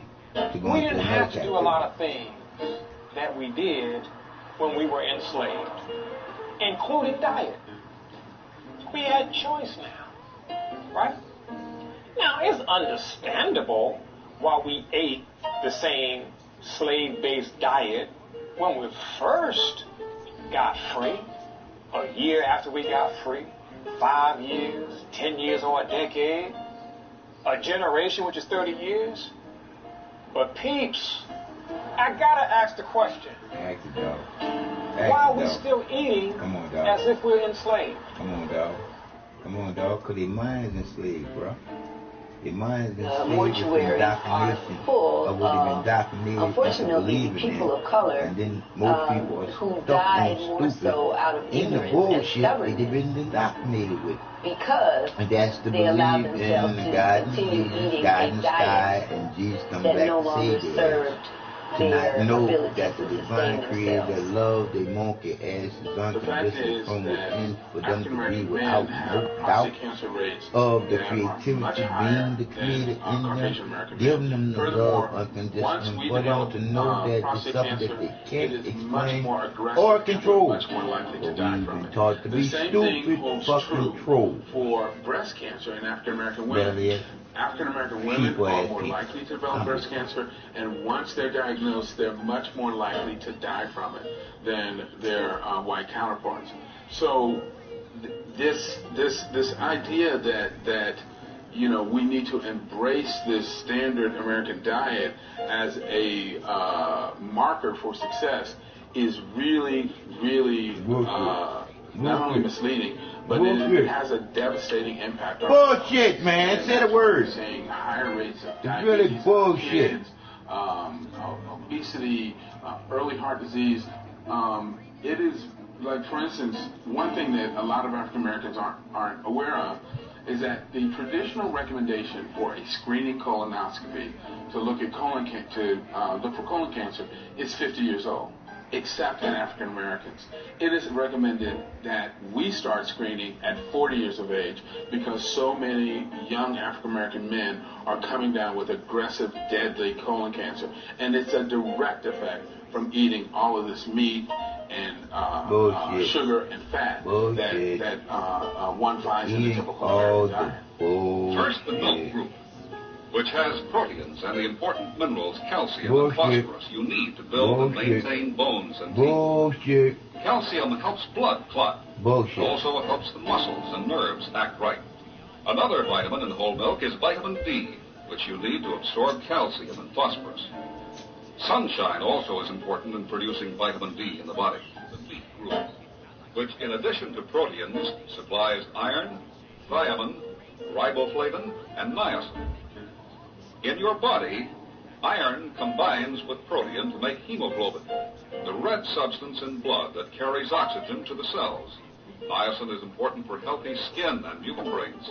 You know, they call it the standard American diet, as you know, also known as SAD. And for African Americans, we know that developed out of a slave culture where we were, we had to survive off of what was given to us, the scraps and things like that. And so, our diet developed to the point where we are now, where really like food, as I would say, is like the modern day slave master. So, you know, it's not necessarily about what is meant for us as it was before, you know, in our native land, but it's about what's, you know, fast, easy, quick, economical, and just suited for our taste buds that we've become accustomed to. Our taste buds have, you know, kind of been perverted in a sense to, you know, accept things and like things that really are not for us. And that really goes back onto us getting out of tune with nature, because we have natural laws that we have to follow, just like the seasons. So we must eat accordingly to what our bodies can digest. And the way society has gone, especially Western culture, everything is on demand. We need things fast and in a hurry. People don't have, if you go out and you see like a standard family, most people go out to eat because, you know, the mother and the father are out both working. Don't have time. They try to prepare something quick for the kids. So it's a whole holistic thing here when we come into looking at how this diet truly forms. It has many legs. It's like an octopus. We're not centered a lot of times in our spirituality, so we're not in tune with our physical health. And it's, again, just really reflects on the society that we're living in. Everything is hustle and bustle. Everything is on demand, fast, quick, in a hurry, and we're just scattered. You know, we're just like in shambles right now. We have to get back centered all around. It has to include things like our spiritual practice, our physical well-being, and really just us identifying, but coming back to who we really are and following those natural laws in nature. We've been taken out of that natural lifestyle, again, into a processed lifestyle. Processed foods, chemicalized water, medications, prescriptions, things of this nature, right? So we've been taken away from that. Now, the important thing is to get back to that. That brings longevity. You know, that brings the true essence of life for the melanated peoples of the world. So we have to include that and realize that and further educate ourselves on that. Your body, our body, anytime that we do anything bad to it, it's going to give us a warning. When you're eating starch, foods that's bad for you, it gives you a warning. When you don't know it, if you're not cognizant of those warnings, you don't worry about it. You go take a Rolade or you go take something to offset whatever that warning was, until eventually the body, an organ somewhere goes, oh, I can't take this anymore. So you never have, all of a sudden have a heart attack. You get warnings for years and years and years. Your organs never just go out. Your liver or whatever major organ just don't stop working. The body is constantly, it's so resilient, it's constantly fighting. Because it's constantly working with the divine creativity, being the creator of you, being in you. Can I sneeze? No. Something is in that's got to come out. So, can I throw up? No, it don't say that. If you get rid of something that ain't supposed to be there. When you have diarrhea, what is diarrhea? Diarrhea is only telling you that if there's something in a colon or in your intestines that's not good for you. So what it does, it sends the brain sends liquid to that area immediately to flush it out, to try to get rid of it. You know, but we don't know that. We just go back the next day or the next hour or whatever and put some more in there, you know. And until this vicious cycle just keeps going on and on and on, then all of a sudden you got a chronic disease.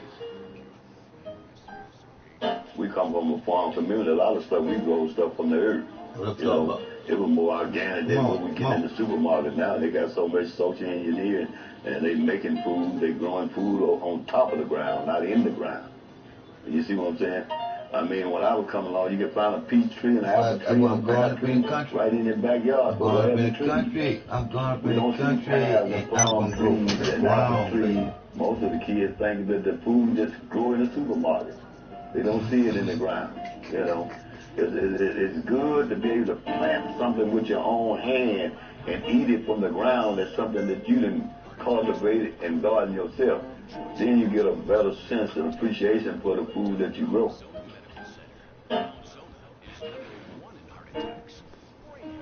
Bottom line is this: if you're not controlling your own land, you're not controlling your food source. If you're not controlling your food source, then you're enslaved to whoever is. You know, you're beholden to whoever is. So, because our people do not grow we don't grow the food that we consume. All kind of stuff is put in it, from fluorides to chloride to you name it. Again, the steroids, the additives, the preservatives, the behavior modification drugs, all kinds of things, so that people are experiencing all kinds of illnesses. Yep. They are complacent. They are acting out of character in rebellious ways that are not constructive or conducive to. Because when you look at the food and the shit that's called food, some of the shit plastic and got all kind of other bullshit in it. You don't know what you're eating just as well as you don't know what you're breathing, because they eat much food in the air and shit.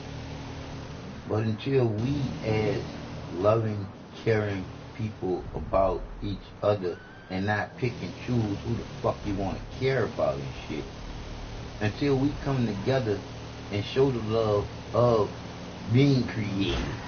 See, I ain't gonna lay up there and go against y'all ones that stuck on this bullshit, believing in this God and this Jesus bullshit. I'm just saying, just being creative, consciously thinking. We all are here together, people. We gotta stop being a sheeple that they done turned us into because of the way that we think, because of the way that we was taught to. Because they the ones that gave us the shit that you done believed in for all this fucking time. It's time to let go of that bullshit and start in tuning yourself with the divine of all of this. And it ain't no God, it ain't got shit to do with no Jesus. That's this man-made up bullshit to control you with on some shit that you fear and believe in. Shit. But anyway, the people that's acting different than what they'll normally act is because the food is changing them from within. But until you understand, understand, get the point being, the creative being in you to be a creative too, giving you life, giving you free will, giving you the choices to do or don't do. You can think about a lot of fucking bullshit, but it ain't real until you do the shit, good or bad. Wake the fuck up. We ain't no fucking stupid ass fucking puppets. You don't work by no fucking remote control, or do you? We was taught to think stupid because we was taught to do stupid shit and then blame it on hell being a devil, or when it's good, God being the one that did it for you. Man, we're not children no fucking more people. We was taught to believe in that Santa Claus, the Easter Bunny, and a tooth fairy bullshit. So what makes you think that they can give you some other type of bullshit to believe in also?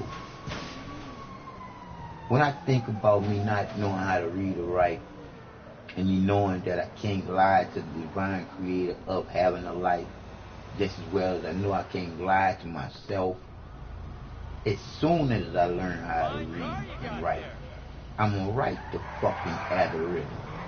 And y'all bitches gonna try to kill me. But it's gonna be what it is, and it's gonna be what it do, and it do what it be, and it is what it is, and the truth is in me and you at the same divine time. Now, if you got confused on that there, I'll just go straight back to the point is in you to know the truth is the truth in you to come out literally in a man or a woman. Let me break it down for you. People lie, the numbers don't, especially when you know the number one that created it all.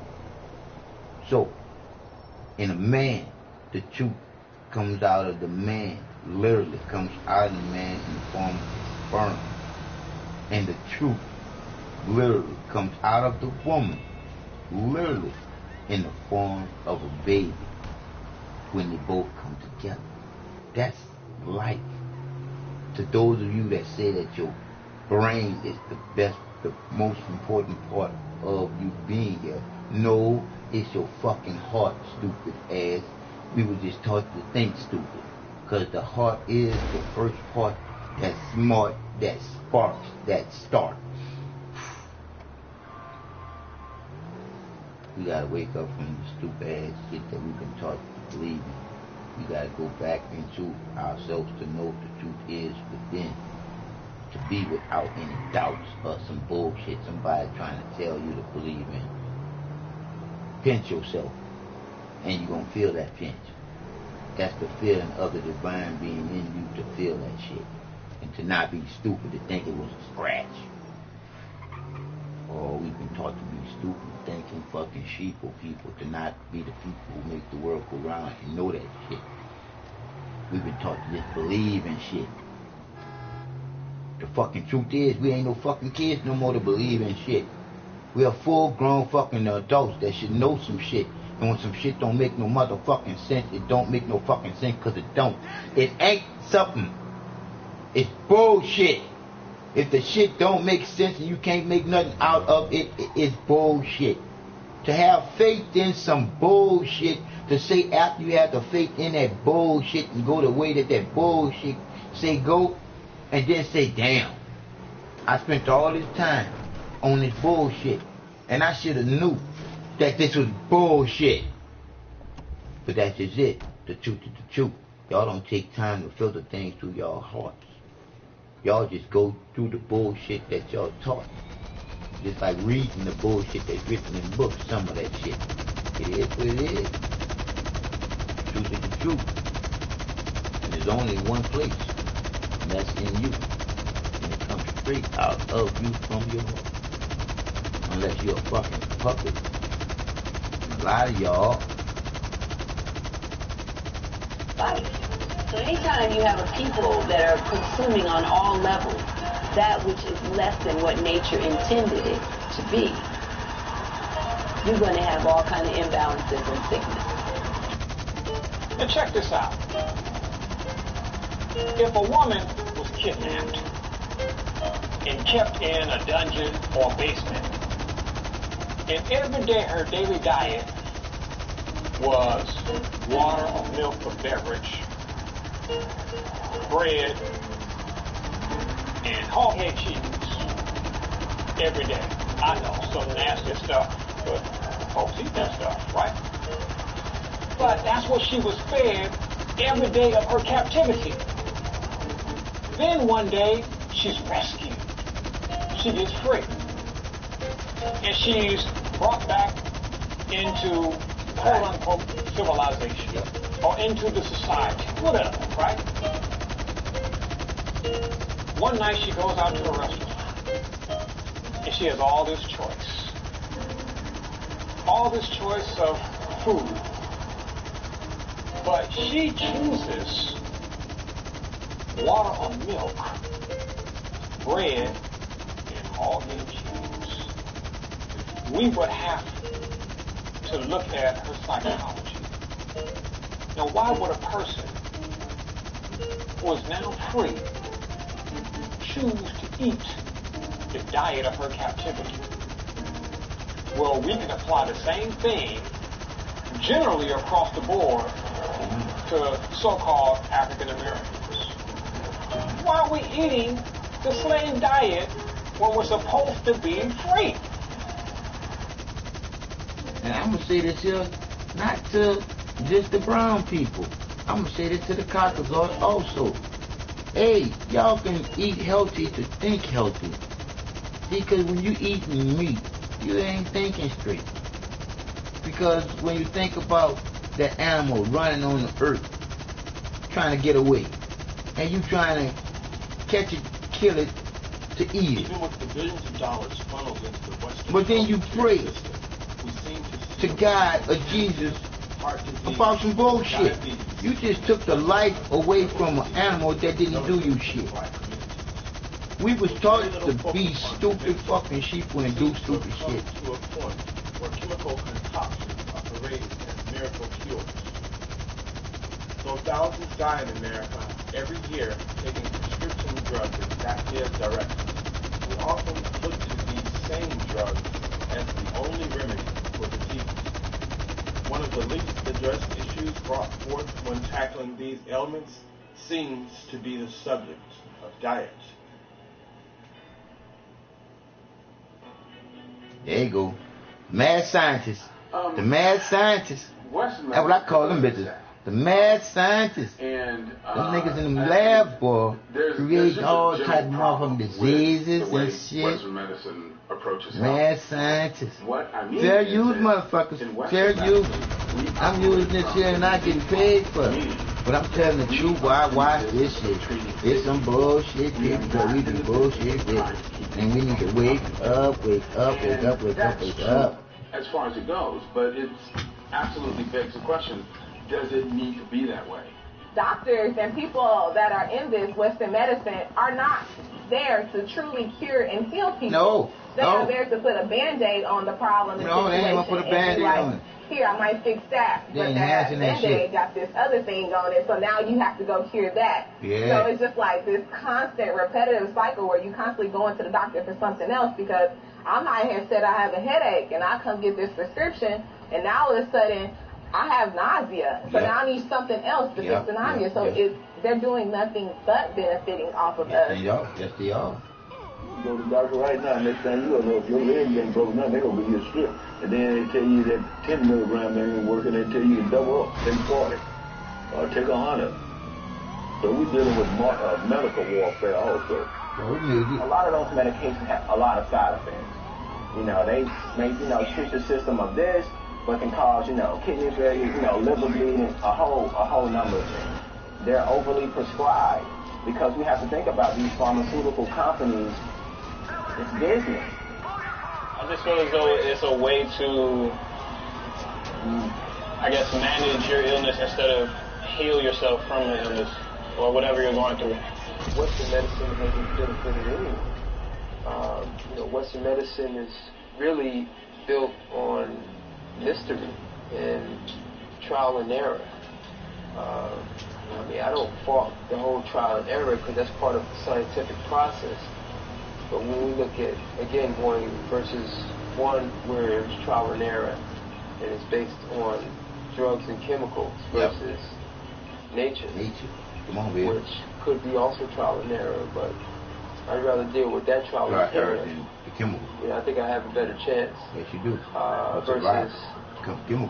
Over here, chemical. Where you're dealing with drugs, chemicals, surgery. There's no benefit to that. Western medicine is about business. And it's about getting you hooked. Just like any other drug addict and then slowly basically keep you alive or keep you alive gradually until you slowly die. They don't really care to eat well or do the practice or participate in the practices that will help them actually heal instead of curbing an illness. They want all of us on some type of mind-altering drug. And we see CVS, Walgreens, and all like I said, we were taught to be stupid. We were taught to think stupid. Getting people well, they get paid to keep you sick. And most of all of us got some type of illness.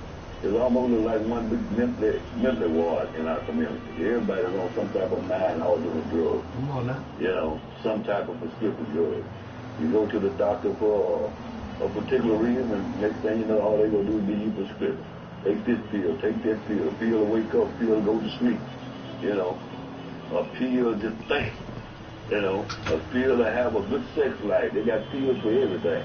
They kill us one pill at a time. One pill at a time, but the way that we choose to pay for medicine by third-party medical insurance means that a lot of how we as physicians are allowed to practice medicine is dictated to us by the people that pay for it. So the insurance companies will pay for me to spend 15 minutes writing you prescriptions for drugs. They will not pay for me to spend a half an hour or 45 to 50 minutes with you talking about changing your diet. And so these are some of the things that have to change in order for us as a country to move more towards a prevention approach as opposed to putting Band-Aids on these diseases once they develop. Any practice that is not about changing your lifestyle. And there's some doctors who would agree that, okay, you need to start exercising more, you may need to watch your diet, this, that, the other, but it's not nothing that's stressed because, again, survival. Doctors are just trying to survive just like anybody else. Western medicine is it thrives off of profit. So they're not going to seek to heal people because healthy people, you can't get rich off healthy people. So sick people is where the money is. So they want to keep us sick so that they can increase theirs as well. There's a lot of money to be made from the diseases that develop as a result of people eating this way. I mean, as a cardiologist, you cath people. You open up blocked arteries. Well, I mean, I'm not going to say that cardiologists intentionally don't tell people that they could avoid needing a cath or a bypass if they ate differently, but there's not a big incentive for them to do so. It doesn't pay for them to tell you to change your diet. Even if they know the truth, they're not going to necessarily tell you that because it helps them. It helps their wallets and their families. They got houses, they got bills, just like everybody else. Doctors are just like other Americans. They're addicted to eating crap. They are addicted to these high-fat, animal food-based diets, and they don't want to change. And therefore, they don't tell their patients to change because they don't want to have to hear that themselves. The whole thing with the Western perspective of what medicine is more of a Band-Aid effect, right? So it's more of a cover-up until, right? And so the thing is that with that perspective and that understanding, you don't truly get to the root and the cause of it, right? And so I believe that it's helped in the idea of getting rid of that initial pain, getting rid of that initial, what have you. However, in the overall perspective, I believe it hasn't touched yet into the cause of what's going on to truly heal people and not so much have them dependent on a prescription. Now, of course, there are some individuals that have benefited from Western medicine, but overall, it hasn't benefited us at all. No, and really don't even benefit Caucasians either. Allopathic medicine has its place. It's beneficial in catastrophic events and scenarios where you absolutely have to have something replaced. And it's kind of designed similar to a body garage where when you have something that needs, with your car, you need a transmission replaced, you have to go and get that fixed. But if you maintain that transmission, it's not going to break down. So I don't fault the doctors, I don't fault the industry, because there are a lot of people in the industry that are trying to survive, and most of them, unfortunately, don't know any better. They believe that their truth is truth, and even if they're, even if you show them another way, they will reject it because that's what their survival is based on. It's already been established how he's going to treat your symptoms. It's not like he's coming up with anything new, because if he does, then he has the potential of losing his license. If he's innovative, it's already set. This is how you're going to treat knee pain. This is how you're going to treat a headache. This is how you're going to treat chest pain. I mean, it's already set. All these different tests, it's already, the proof is in the fact that insurance companies, as well as Medicare, they're going to tell you what they're going to pay for. What is that? Unless the treatment's already been established for that particular problem. It's already established. So it doesn't really matter what you ask him, because it's already been established how he's going to treat you. One person who to me has more respect than anybody in the world, in the Western, people would just do whatever. A person in a white coat. You go to the doctor, they say, oh, you're having such, okay, what do I got to do, doctor? Yep. Or the doctor said, I can't eat this no more, and I have to take this medicine. And we don't question those things. We don't get to the root cause of, if I got high blood pressure, I know it can kind of be because of salt. Oh, he says it's hereditary. Is it really hereditary? Can I fight this? Can I prevent it? It's kind of like we just take it at face value and just say, okay, this is it. This is my destiny. This is what I'm doing and I'm confined to. Instead of saying, how can I combat this? How can I fight this? So we have to get that power back, and it comes back with knowing and getting into some knowledge. Because a lot of the things that can be prevented. Now, when you feeding your body and your body's functioning optimally, really Western medicine has no place because it really doesn't address being healthy and whole. You're not really truly here to heal the body, and you can't heal the body without healing the body, mind, and spirit. So it's like once you take all those other things away from us, that's not really truly actually like healing someone.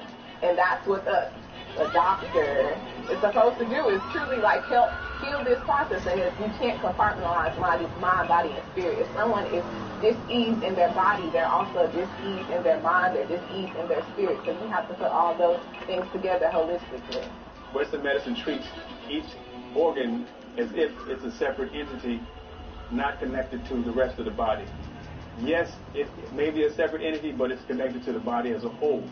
So you're doing a disservice, or Western medicine does a disservice when it treats the heart as if it's not connected to the rest of the body.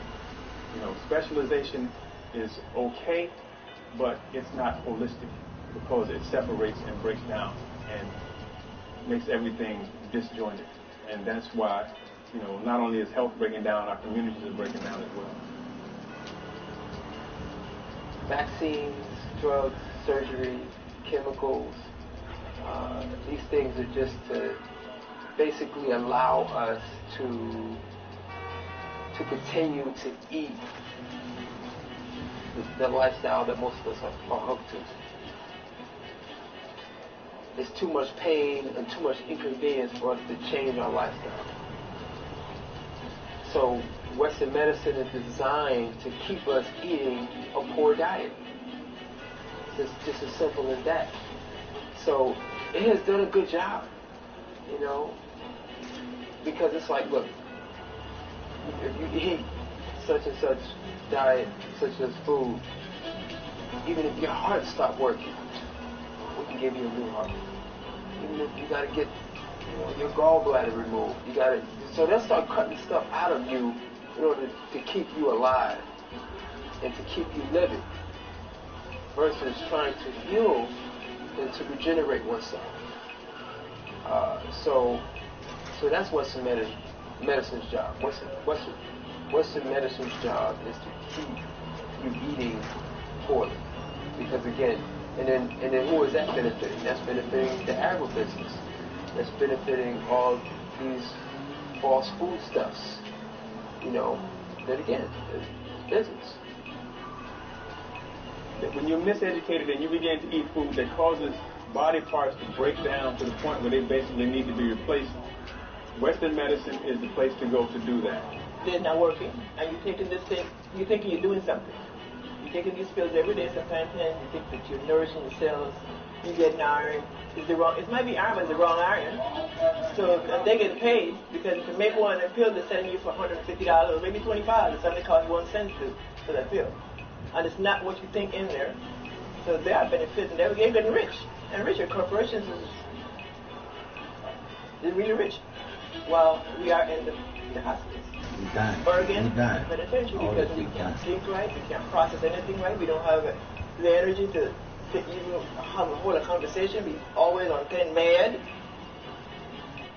It's crazy to even think that medicine is an industry, the pharmaceutical industry, and all these things are playing like hand in hand. The hospitals are in bed with the insurance companies, they're in bed with the doctors, who are in bed with the pharmaceutical companies, and it's one big mafia ring. And they all benefit from people getting sick. So it's not, and again, in our economy, that's good for the economy. It would be awesome if people collectively said, okay, we're not taking this anymore, we're all going to do our part to be healthy on a larger scale. We're going to shut down these hospitals. We're going to shut down these pharmaceutical companies. All those people are going to lose jobs. We're going to shut down these research centers for the new vaccines. Now that we know enough to know that certain types of diets and certain lifestyles promote chronic disease, shouldn't we, as physicians, then make it our duty to warn people about the dangers of the way they eat and live? And unfortunately, not very many strides have been made towards moving in that direction. Unless you decide that what you're being told is not the proper way, then you're going to continue to eat that way. You're going to continue to poison your body. You're going to continue to be sick. You're going to continue to go to the doctor and get 3, 4, 5 prescriptions. That the prescriptions are counteracting each other, and you get another prescription to counteract the prescription that you're taking. It's a vicious cycle, but we're not acknowledging that.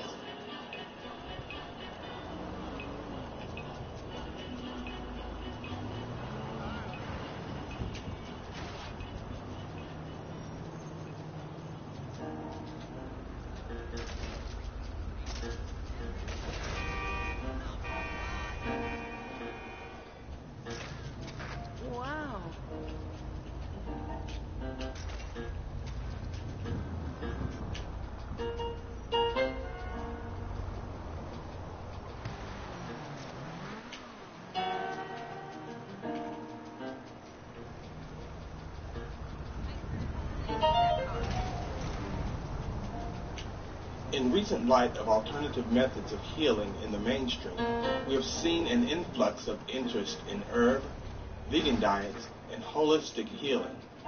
Health food corporate giants like Whole Foods rake in massive profits providing organic and health-conscious foods. The perceived financial burden of a healthy lifestyle has become overwhelming for many African Americans in particular. With an average median family income of almost 20 times less than that of our white counterparts, lack of finances is usually the primary deterrent to those who would even consider a healthier lifestyle. The role that socioeconomic status plays is huge, and I think we all know that. We all know that there are food deserts in low-income black communities, which means that there are not a lot of supermarkets available. There are not a lot of farmers markets available. There's not a lot of land to grow your own food, community gardens. There are not a lot of CSAs or community-supported agriculture organizations to get food directly from farmers. And so, and that's basically an economic issue. Nearly half of all of our children grow up in poverty. Poverty dictates a certain type of a diet, a very low income, malnourished, very sweet, eat on the go type of a diet. You give somebody a choice. If somebody has to choose between putting a roof over their head and buying fruits and vegetables, they're going to opt for having somewhere to stay over picking healthy foods and go to McDonald's and get a burger for $1. But if I'm worried about keeping my lights on next month, then I'm not even trying to worry about trying to eat healthy. I'm trying to survive. We have to improve the economic state of our people so that they won't have the worries of trying to survive day to day. Because if I'm living good, then I can buy whatever I want. It's hard to have a nice diet if you can't afford to buy it. You know what I'm saying? It's hard to have a nice diet if you can't afford to buy it. It's expensive to eat healthy. Cash Savers here in town is in the hood. You go out to Lake Hamilton, where Harvest Foods is, and Harps is. You cannot get the same type of meats that you get at Cash Savers, where they give you all this, 6 for $25, bottom of the barrel type meat, all the neck bones, all that stuff, all the dang, all this mess. When you go out there to that Harps or that Harvest Foods or that new Kroger's out town, you getting choice cut meats, but they can afford it. The first thing you always hear is eating healthy is expensive. It's too expensive. I'm sorry. Eating healthy is too expensive. That, you always hear. Well, in fact, You look at it one way. You're going to pay for your health one way or another. You can do it in a preventative way to prevent those diseases that we suffer from, that that we mentioned, the disparity that we're high on. You can prevent those diseases from coming, a dis-ease, or you're going to pay for it within the medical field some way or another with medication and things like that. So I feel like we make it more of a problem than an issue than it is. Originally, my first point on that would have been, poor people, they have to make do to get what they need. And I feel that is true to a certain extent, because you can, I see people when I'm in a grocery store buying, highly processed foods, TV dinners, things like, Rotel, XYZ, and saying, groceries are really high. I understand that, but you got to look at the packaging.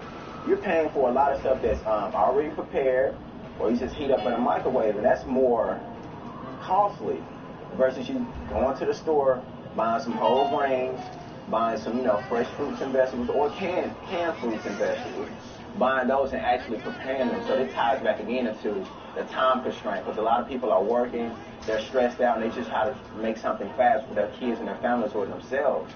It really doesn't cost a lot to eat healthy. I mean, you really don't. I mean, if you're doing it sensibly, you know what you're doing. Like, you're not going to get a week full of vegetables that you're not going to eat. They're going to spoil. So knowing that you're not going to do that, you're going to reduce money spending. You're going to get what you need. You're going to learn how to eat more accordingly to your habits. Good sister of mine, she always say when you go in the grocery store, you should spend more time in the vegetable area than anywhere else. And you should frequent the vegetable area at least 3-4 times a week. You should always stock up on fresh vegetables, and by doing that, you will reduce spending money on going out to eat and things. I mean, you look at the average meal, say you go somewhere like super fast food, McDonald's, Wendy's or something, the average, what is like $8 or something like that, $10, averaging nationally. I mean, $10, you can get a lot more food than that one little meal. You think about it. I contend that good food ain't cheap and cheap food ain't good, so it's better to eat less and eat the best, and we have to take responsibility in our diet too. We go to the store, we're looking for the Pick 5, and the Pick 5 is where you get 5 different kinds of meat at one time for a cheap price. And I guarantee you that the meat ain't been in somebody's storehouse for 2 years, But the idea that Pick 5 is a whole lot of meat, and we tend to buy anything as long as there's a whole lot. And so, there's a disparity between what they sell in the inner city and what they sell in the suburbs. We find that the food is better, and sometimes I contend that, most of the supermarkets in our community ain't nothing but dumping ground. This is for food that went bad. They somehow sell it cheap and get it off to us. And we the kind of people that if you make it cheap, we ready for it. It can be cheap anything. And if you buy it, it fuck you up. Just give us a truck. Bring it back. You did that. When you look at the true cost of food, it's not really a financial thing. The true cost of food is whether or not you're going to go out in your backyard or in a bucket and put your hands in the dirt and grow something. Because I grew up in the South. We didn't have much. Yes, it was a farm belt, but however, we had a backyard garden. My father brought home some produce from work. But most of our stuff that we ate around home came from the backyard garden. How much does that cost? Some seeds and some time. So, it's a matter of perspective. When we look at things from the socio-economic perspective of today, it's horrendous. But when you put it into the framework of holistic and being in touch with nature and actually beginning to revitalize culture, the culture of actually being out there in the dirt, in the sun, and growing your food, it becomes something that really doesn't apply. Because if I can grow enough food to feed my family in my backyard, what difference does it make how much money I have? No matter how poor we are as African people, We can improve the quality of the food that we eat by educating our parents on how to prepare it for themselves. Okay, community gardens, and not only that, now the technology is such that you can grow crops in your house if you have the right technology. I know several Africans who have to farm indoors because they live in a place where they don't have access to land. So there's so many different ways we can improve the health of African people through education and opportunity. I think that's one area that we have to become more sufficient at. I think there's one area where our scholar warriors, who are very adept at that type of science, really have to step up and start giving back a little bit more to get our people on the right track. Poor people were eating more things that were from the earth because they had to grow their own food and they had to rely on themselves. But rich people will be the ones that will feast out when they will have access to all this meat and all these different things like that because they just had to have sugar, they had all these different things so they could afford it. What you're looking at is that when people get richer, you assume they can eat better. That's not necessarily the way it goes. You get richer and you consume more of the poison. You can consume bigger steaks. You can consume more milk. You can consume more ice cream. You can consume more of the foods that are just, killing you in your body. Then you turn around and go to a doctor who gives you all this medicine to counteract what you yourself did. And what they're still doing right there in the hospital, you look at the trays that come in. They got the same food they're feeding you, and then pills to counteract it, hospitalizations, surgical procedures, all that. When it boils down that if you hadn't had all that money, you may not have eaten all that food. But the push for economics doesn't allow us to be able to stop and cook a meal, an easy meal. We'll cook something processed, whether it's processed beef or whatever. Hamburger helper is real easy to make if you have 5 kids, But a lot of us don't know, these kids don't know what an avocado or a mango looks like. Other issues that come to bear are simple things like access to care. Traditionally, access to good health care has been a problem in a lot of African American communities because many of us are from low-income communities. And one of the really negative impacts that one sees in our community is that you have a family that is struggling to raise itself out of poverty, send their kids to good schools, and so forth, but they're eating the traditional Western-style diet, and then what happens is the primary wage earner gets sick.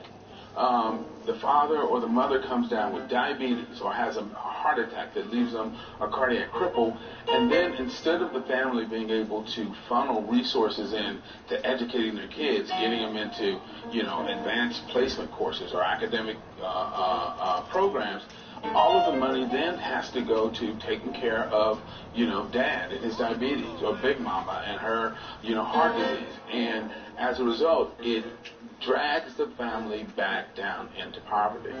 When we talked about race, what's in your location, what's in your environment, we can't take that out of the picture and just say African Americans are more linked to obesity and diabetes and high blood pressure just because they're African American. We have to look at the whole environmental aspect too. So it's not that, okay, we still stuck in a slavery mindset too, but it's what's around us. When you go to the hood, what do you see? Liquor stores, churches, convenience stores. That's when you get you a Family Dollar, if you really think about it. And maybe the grocery store may not even have that much produce, but it does have a lot of processed food. So we can't even just put that out of the whole conversation, because we have to really think of what's what's in our cart right now. Every time you see a food desert or a food swamp, that's what it looks like. No grocery store with enough produce in order for people to really truly live out a healthy lifestyle. You would have to go travel out to go get quality produce, and that doesn't make sense. That's an injustice, and that's a disparity. The advancement of technology, they've learned to extend the shelf life of their food at the expense of the health of the masses. And with that, they saw the opportunity to make big profits on their on whatever they were producing, and they even figured out how to use every single aspect of an animal, from the teeth all the way down to the tail, to the earwax. I don't know what they're using. They're making gummy bears out of bones and stuff.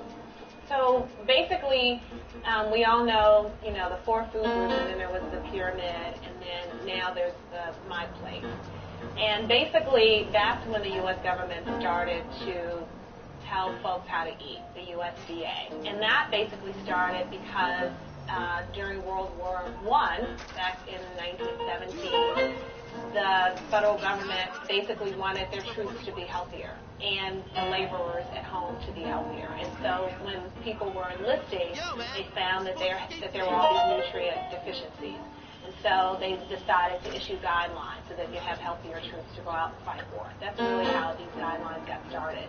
And generations later, people, they were recommending what people should eat, and so that they wouldn't have nutritional deficiencies. But generations later, decades and decades later, they found that people were getting these nutrients, but they were actually overeating.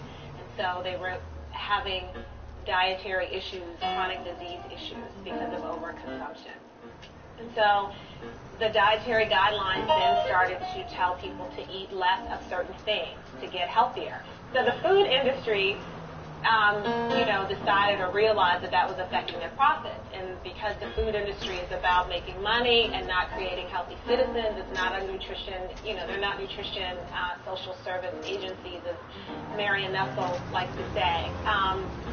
They're basically about profit for themselves and their stockholders. And so they decided that they had to get the federal government, the USDA, to stop telling people to eat less of the food that they were producing.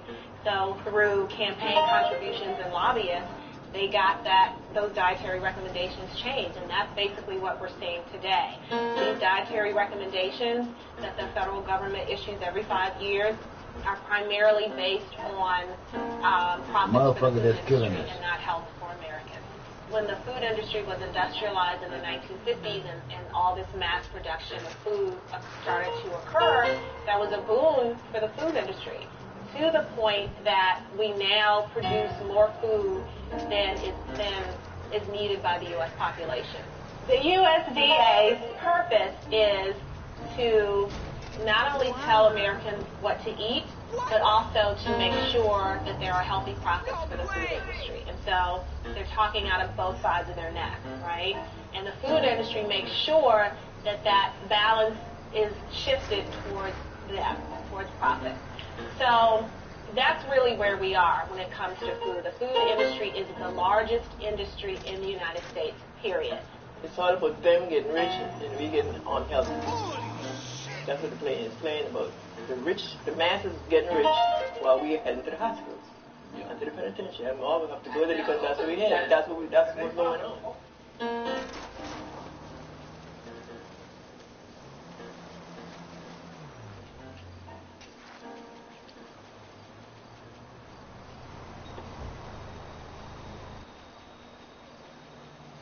In addition to tradition, our eating habits tend to be highly influenced by media and advertising. Deceptive ads and product placements specifically target African Americans with high sodium and sugar-laden junk foods. Billions of dollars are spent on marketing via native ads, focus groups, and even on-staff psychology. At less than 13% of the population, African Americans consume more media per capita than any other ethnic group. The almost inescapable influence of corporate advertising is truly a driving force in our health disparities. Media propaganda, aka advertising, is huge. Advertising rules when it comes to why we eat what we eat. There's no question about it. The food industry is the largest industry in the United States, period.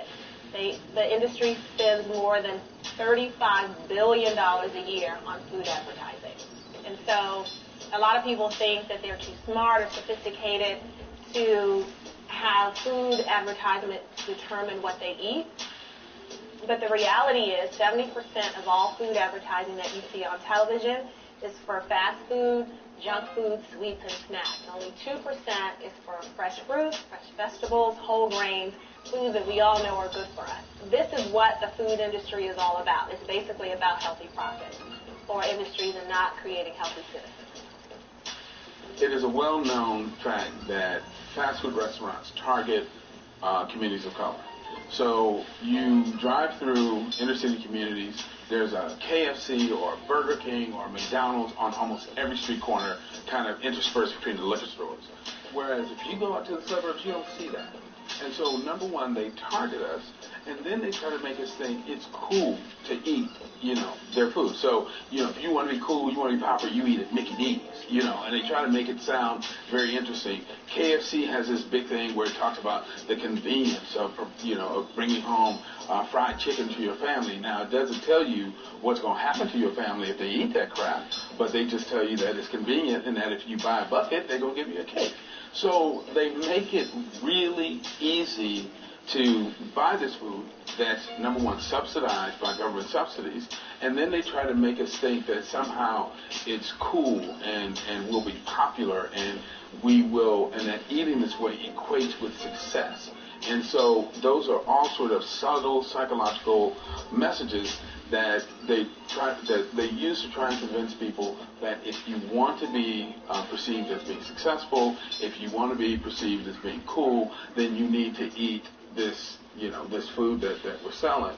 But as I said, they don't talk about the negative impact on your health, because once they have your money, they don't care what happens to you. We love, as a people, we love media and we love entertainment. We love to watch the tube. We're totally influenced by the television. People will go and get up from watching television and see a KFC commercial and go buy a 10-pack or whatever they sell nowadays. And that's not an exaggeration. These different milk products, these cereals are loaded with sugar. What do? The child sees it on TV, Mama, I want that cereal. She gets up and does what? Goes to the store, buy 3-4 boxes, not just one. I've seen them in the checkout line. It's pure sugar. And the advertisers have won because they got you to buy that product. Then your child loves it, and you go and buy more. And the story just goes on, and the list goes on and on. So we're not putting nutrition in our body. We're simply putting these poisons, this sugar in our body. There's these hormones from these injected chickens from the different restaurants. Doesn't really matter where it comes from. KFC, all of them. But that's our American diet now, and I'm just maybe a 5-year vegan, so I've got over 60 years that I was on that side of the fence, and I'm not going to lie, I actually, that KFC has a 2-piece, that sounds good, with honey on it. Now that's what we're going to have for dinner tonight. I thought I was feeding my kids right. We lose more people from drive-thrus than drive-bys, and it's okay. There are no charges to be pressed. It's the coolest crime that's being committed, and it's become the norm, Murder King or whatever you want to call it. It's just a huge problem that's been normalized through the media. Well, the media play a great role in what we eat because you see it on TV. Matter of fact, they're trying to get McDonald's in China, and pretty soon with this Iran deal they just made, they're going to have McDonald's in Iran, because it's all about commercial, It's all about greed, They dictate what we should eat through a process they call subliminal seduction. We can go sit in one of these fast food chains and we don't know why all the tables is orange and the chairs is orange. That has something to do with increasing your appetite, So, all these are mind doctors. These are doctors of the mind. They create the influx of overeating, so suggesting to us that through the commercialization of food, what is good and what is bad, I mean, oftentimes we go to the grocery store just to get a loaf of bread and we come out with old baskets full of food because of the power of subliminal seduction. If you're advertising for, say, McDonald's, it looks good on TV, which makes in your mind is like, oh, I want that. Like it looks juicy, it looks well put together, blah blah. Of course, because it's commercial, they have to dress it up just like you put makeup on people. When you go to the store, it doesn't look like that, but you don't even think about that. It's just, I saw this, the message is in my head, I'm going to go get it, and I'm going to eat it. Continuously eating that crap is just going to make you feel and look like crap, or it's just going to bring you down. If you look at a lot of our neighborhoods, the fast food restaurant chains predominate in all of the black neighborhoods. This is not a coincidence. When the black community came under attack by the CIA and FBI in the early 70s, late 60s, when the crack was dropped off in the 80s, the mass incarceration of black men led to the disintegration of the black family. Capitalism, seeing this, rushed in to capitalize on the fact that black people were no longer operating as family. If we're not operating as family, we're not eating as family, which means that we're often eating alone and on the go. The fact that many black parents have to work 2 and 3 jobs to pay the bills dictates I got to get my breakfast on the move, my lunch on the move, my dinner on the move. So capitalism saw this, and they said, hey, we can get paid off the fact that black people are often on the go and have to eat as they go, that they have to eat a low energy diet, a low income diet, and then on top of that, they're not eating as a family, which means they're spending more time outside of the home. So this situation, believe it or not, our diet is largely related to the systematic destruction of the black family. There just isn't enough time in the day. Time to fight the traffic, to get to a job I can't possibly get done from 9 to 5. Time to run to the bank, stop at the post office, rush home, cook and clean. Mommy! Oh. Well, tonight, McDonald's is making my family dinner. Because there's no way I can tell these big brown eyes Mommy doesn't have time. So a lot of times, focus groups goes into a spot where they gather people after they tested a product to get their feedback. A lot of psychology goes into it. Symbols, colors. Cornerstone hires kids to log into chat rooms and pose as just another fan of one of their clients. You buy it. You think this may be just some compilation of, they just, chose this for this box of cereal or this candy bar. But colors have emotion, they vibrate at a certain level. Branding, emotions that are tied to that particular product. You got like a sports drink, or if I drink it, I'm going to, have more endurance. When I want endurance, I'm going to go straight to the thing. So they tie so many things to their product and service, and they market that. And when you're getting flashed with that on TV, newspaper, ads popping up on your cell phone, it's going into your subconscious mind. You may not recognize it consciously, but it's slowly going there. So the next time you say, I'm a little tired, I need some more endurance, I got to, do this 5-mile run here today. What should I drink? Should I drink some spring water? Or should I go get this sports drink here? Because I know it's good for endurance. I really don't know, but it says it's good for endurance every time I see it on a commercial or the TV. But we could talk about the food that we ingest from McDonald's, which we know is poison. Even in McDonald's, they tell their employees, don't eat this food every day.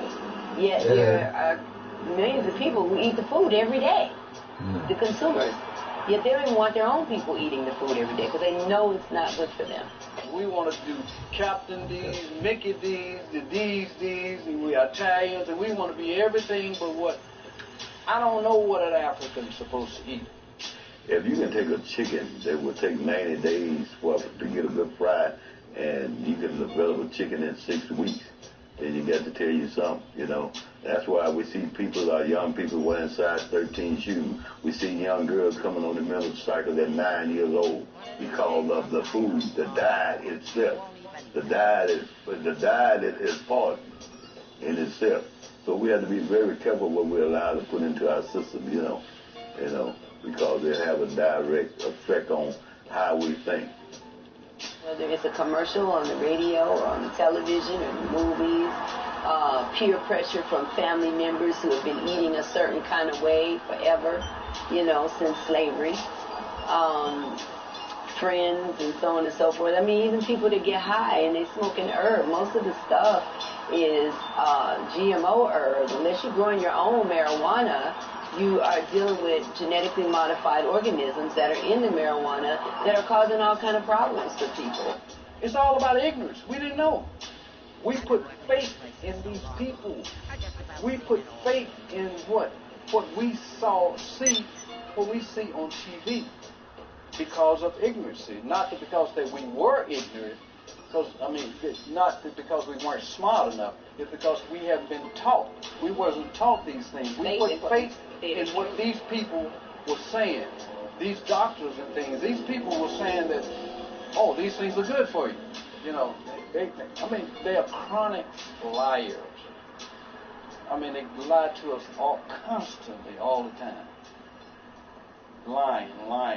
It was designed to do just that. I mean, from its creator, what's the guy named Sidney Freud's nephew, Edward Barnay? I mean, he's like the master of PR. You know, he created propaganda to do just that, influence people to make emotional choices rather than rational choices. It's kind of funny that there's so much money put into it because these things are already highly addictive, like sugar and salt and stuff like that. But I feel like media, especially children, media plays definitely a big role in our children.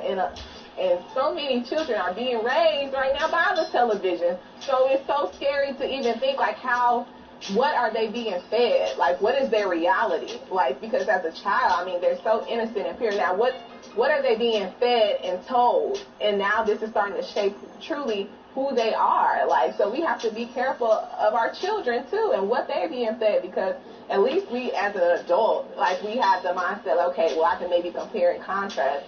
But if you're not saying nothing and they constantly being fed and told like this is okay through media, through the school system, through everything that's outside of their circle, their tribe, what are you really setting up your child for? Advertisers target African Americans, they target children, and so we're really getting the brunt of it. There have been studies that show that, that fast food companies target African American families and children in particular with their unhealthy products. And unfortunately, when you see national black conferences, for whatever subject matter or organization, a lot of them are sponsored by McDonald's or Pepsi, which is outrageous. It's outrageous. And this has got to stop. I consider it almost criminal, because you are impressing upon, young minds. You're exposing them to these things like we wouldn't expose our children to,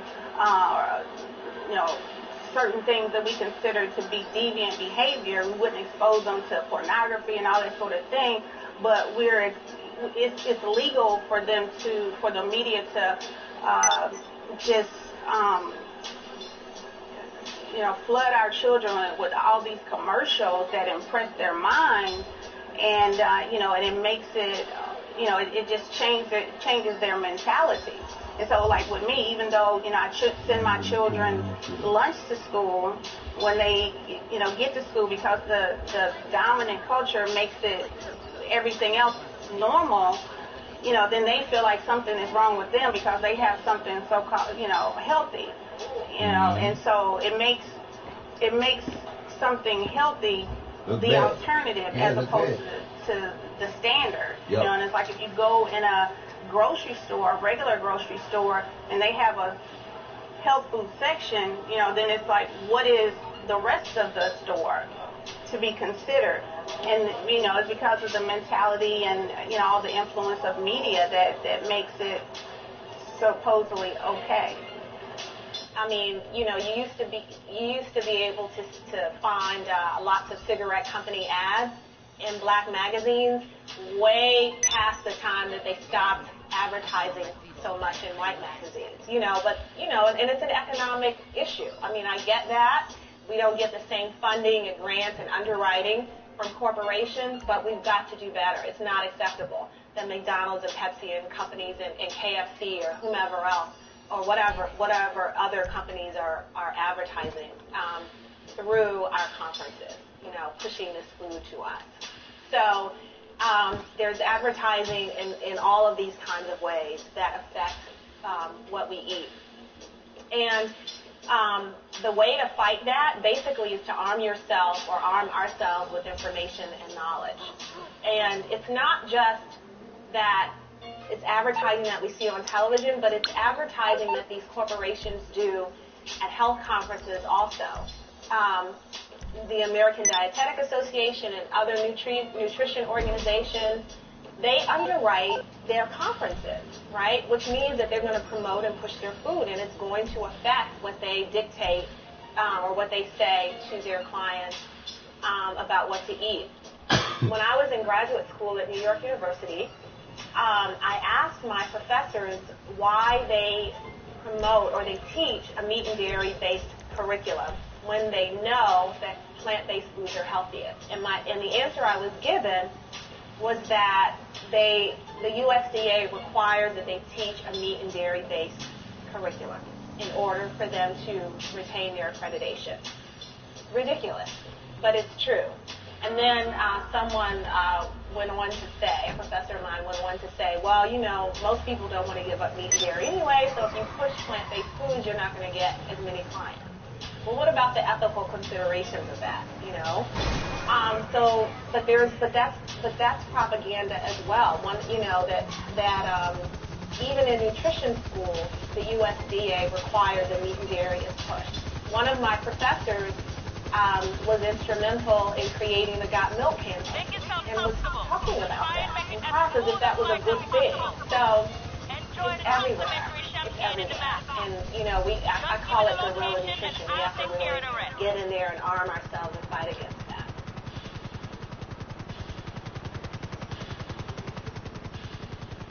Are you comfortable? I do hope so.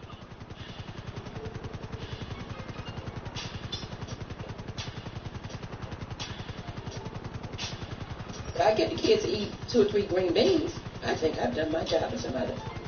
So I'm being honest with you. This is what we're facing. That's what a lot of mothers are still facing. And it's still a battle to get children to eat better. You've got to learn what's a better way to eat. Unless you decide that what you're being told is not the proper way, then you're going to continue to eat that way. You're going to continue to poison your body.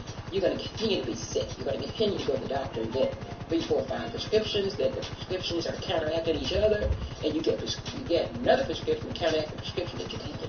It's a vicious cycle. But we're not acknowledging that. We're still thinking, oh, I'm feeding my child right because the TV told me so. You don't say the TV told you, but that's where you got your knowledge. That's exactly where you got your knowledge.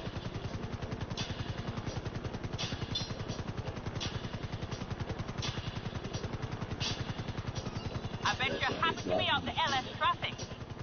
I do y'all real shit. I'm trying to get y'all to know that it is on, and you need to know that the it is in you too.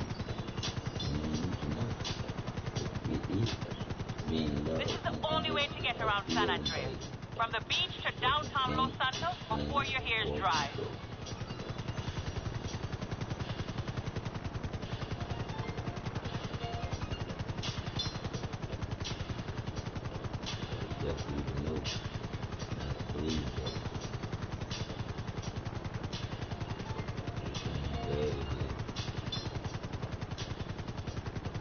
I'd fly for the LSPD, but I don't like cops. No, I don't.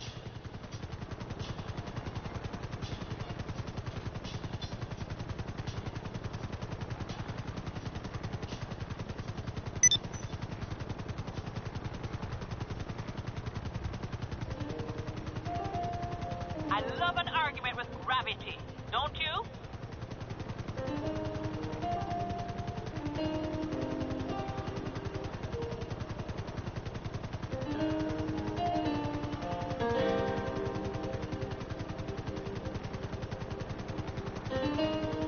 The solution starts with you, yourself. What can I do to help the betterment of my people or people in general? So it's just like, what can I do? What can I bring to the plate? Because a lot of times we're looking for this savior complex to come and save us versus like really being accountable for myself. So that's one thing, know thyself. It's a lot of like different initiatives come out here to wake people up, to show them the culture and who they are as a people and who they can be right now to this day. Some people don't know where to start. It's a lot going on. So some people are like, I really just don't know where to start because I don't see a way out. So it takes more of us melanated, rich people who are actually conscious in these areas to go back into these communities and work together. It's really simple. Going back to our roots. As Dr. Imo Templio Africa says, you know, an alkaline diet is one of the best diets to have. 80% alkaline, 20% acidic. Simple ratio. And the more we include giving our bodies and allow our bodies respond to an alkaline base, an alkaline environment, the more effective the body will become. The more stamina, the more endurance, the more longevity the body will have, you know. Eat natural. natural. I'm not saying everybody has to become a vegan or a vegetarian. I'm not saying that if you're eating your meat, just try to get everything as natural as possible. Try to go to a farmer's market where you actually know the people who are growing your foods, or try to grow some fruits and vegetables yourself. That way you know where your food is coming from. I believe the first thing is application of information, of correct information. So gaining knowledge, learning what's good, as he said, what combinations of food work. Not just, I'm just going to take what I used to eat and try to make it healthy, because that's not going to cut it, So I would say a big thing is knowledge, meaning the application of correct information. Also, us coming together and having more media that we can teach people. Well, one solution is what we're doing right now. Sending a message out to our masses. The information has to be out there in order to know. Back in the 50s and before, people didn't know how harmful tobacco was. Now everyone knows that, but people still smoke. That's their choice, right? It's going to be the same way when it comes to meat and dairy. More people are going to know how harmful it is, and they're going to make the choice about whether they're going to continue with it or not, knowing that they're hastening their death and they're hastening their disease. But the knowledge has got to get there, and that's the social justice issue for me. It's about healing our people, liberating our people, moving our people closer to freedom, justice, and equality. The way that we can tangibly do that is to start by educating. And so that's what we do. Here at the Raw Reality, we educate not only about the food, but about other things spiritually, about things politically, about things in terms of the community and how to build stronger families and so on and so forth. So, that way people are able to consume on all levels, mentally, physically, spiritually, and emotionally. A lot of people can be having those same ideas, those same things that are going through their head, but they feel like they can't do it. But if I have a sister who I want to do a healing farm too, I'm like, okay, so it becomes more possible. So just bringing that creative space where people can actually talk and be able to share the ideas and what are the solutions that we can do together and collectively as a whole, I feel like it's key. It's going to take, they say knowledge itself, and I'm not talking about learning where you come from. I'm talking about who you are and some of the things. If you lie, why do you lie? If you skate, why do you skate? If you like this, maybe your mama skated, maybe your daddy was into this, and trace it back. And then the traits that you don't like, if you're overweight or whatever, then correct them. And don't be afraid to correct them. A lot of times, we built up the black pride so much that we won't correct ourselves. We'll say, I'm this, and I'm proud to be this. I'm proud to be overweight. I'm this, and I'm fine and happy or whatever. And that's not so. We're afraid to take responsibility to say, I want to change for us. Because ain't nobody going to come help us. Ain't nobody going to come down, and they're not going to do food programs. They're not going to do music programs. You know what I mean? And so we're going to have to educate ourselves with videos like this or whatever. We're going to have to get into it and understand why we got all these problems, Food is beyond personal choice. You like fried chicken, so you can't give it up. Well, if it's killing you, and if it's killing your family members and your friends, or if it's causing you disease, if it's going to shorten your life, if it's going to increase your risk of obesity, stroke, cancers, high blood pressure, high cholesterol, you're more likely to get breast cancer, die of a heart attack because you eat meat, you eat fish, you eat chicken, you eat pork, you eat turkey, you eat eggs, you drink milk, you eat ice cream. It's not worth it. But you have to know that, and then you can make the decision. But the fact that you don't know is the crime to me. The fact that you don't know, that you're systematically denied this information, that's the issue. That's the social justice issue. Once you know, you can decide what you want to do. Knowing thyself, knowing thy history, knowing thy culture, instead of looking back in order to reach forward to go get it. I feel like we have to look back because we have to know truly who ourselves. And it's not like you don't even have to look that far, and you can just talk to your people, talk to your grandma, your great-grandmas, and just learn that true rich history. You ain't got to go all the way back to Africa all the time. You can go straight in your neighborhood and learn about the history and the culture of the neighborhood and your people. Aside from just even health, I want to say the first thing is in all aspects of life, seek ye the truth. Seek the truth. You know, seek the truth of what it is that makes, you know, you healthy. Because whether we want to admit it or not, nobody wants to be sick. Nobody wants to have a disease. You understand what I'm saying? So if you seek the truth and then you will learn through education or dedication, more so to speak, then you will be healthy and you will be happy. You understand? Happy is not a destination, it's a journey. You can heal yourself, you can gain more energy, you can look better, you can clear your skin, whatever you want to do. You can do it by knowing what and how to eat for you. So that's the biggest thing, is just knowing and wanting to know. We are original people, so we have to get back to the original makeup of our behavior, which means doing for self. And the only way you're going to be successful in any community, you have to do for self.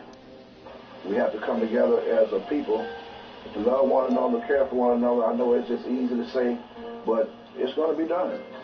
Get back to the basics. Get back to the basics. The basics is where it's going to. It's where it started. Will be done if you're willing to do. So we get back to the basics. And as the words of our Imhotep, it says, heal thyself. And we have to return back to our divine nature as the gods and goddesses that we once were, dealing with health. Dealing with, really, not just dealing with health, but just holism all the way around. Mind, body, and spirit. You have to include those things. These are not separate entities. There's one body. So that's why I say, heal thyself, let's return back. Unless we decide to become accountable and stop blaming everybody else for stuff they have always done, for things that they will continue to do, and decide, you know what, I'm not going to participate in the madness anymore. I'm going to be a rebel with a cause.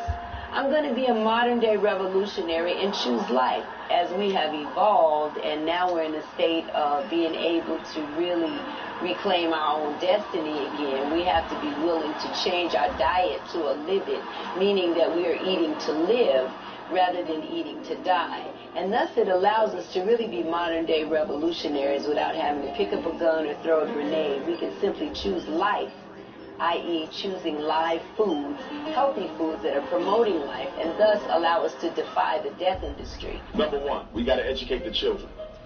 It's going to be difficult to make any lasting change to any people or any community if that change is not normalized into the culture. Right now, eating healthy is still a marginalized area of activity for black people. It's it's an eccentricity. You know, it's a specialty. Eating healthy is a specialty amongst black folk. That's a problem. Because if it's a specialty, that means most people do not do it. We have to normalize it. And in terms of normalizing it, one of the critiques I would have of the vegan and vegetarian community, don't be so extreme.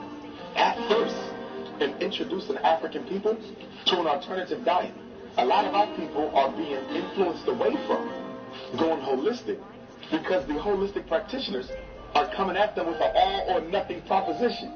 You cannot give a baby solids. You got to feed them baby food. Don't tell them that they can only eat these types of vegetables. Don't tell them that they can't eat no animal products at all. Slowly grow them. Meet them where they are. Slowly wean them off the meat. Slowly wean them off the fish. And take them from that stage all the way on up. I think we're being too aggressive in our intent to improve the health of our people. It is not improving them at all. Improving the health at all. Extremism. I don't care if it's dietary extremism.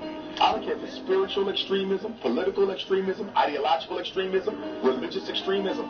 It never works in the long run because the average human being isn't equipped or interested or has the motivation or effort to live an extreme life.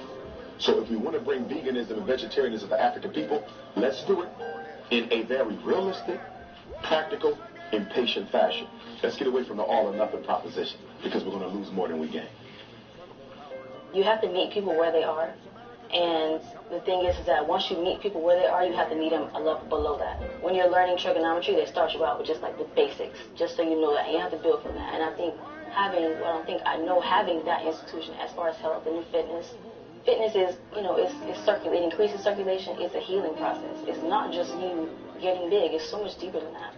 And once we get people to truly understand that, then I believe that will be one of the major turning points that we all have to come together on and take responsibility as one and as a collective in order to push that agenda. We meet people where they are, and we take them to help take them to where they want to be. Right. And as African Americans, we are used to whole, soul food, flavorful food in general, and the process is learning how to still enjoy that food, but enjoy it in a way that you're loving your body while you're eating. So instead of me going to McDonald's or Burger King and getting the fries, I will get some carrot sticks and celery and have some great hummus dip or ranch dressing. You know, start where you are. You know, choose the apple over the bag of potato chips. If 9 out of the 10 times you've chosen the apple over the bag of potato chips, and that one time you want to have the potato chips, have the daggone potato chips. Don't guilt trip yourself. Love your way through the process of good health. If you're a prince or a princess, a king or queen, you demand to eat that. You demand to bring that into your life. You demand that your children do that because your children are royalty. And so you know, I mean, if you had royalty coming from England or whatever, you're not going to feed them, you know, the scraps that's left over from the food that you made the night before. You're going to take the best. Yeah, you're not going to feed them processed cereal and anything. You're going to find the finest fruits and vegetables. You're going to bring in the best flavors and serve them. How much more should you do for your own children? You know, we need to individually challenge one another, and you know, we need to continue to work together, and you know, there's a lot of healing that has to take place. There's a lot of trust that has to be developed. You know, slavery has done a number on us spiritually, so there's a lot of healing spiritually that has to take place as well. So it's not anything, I think anything that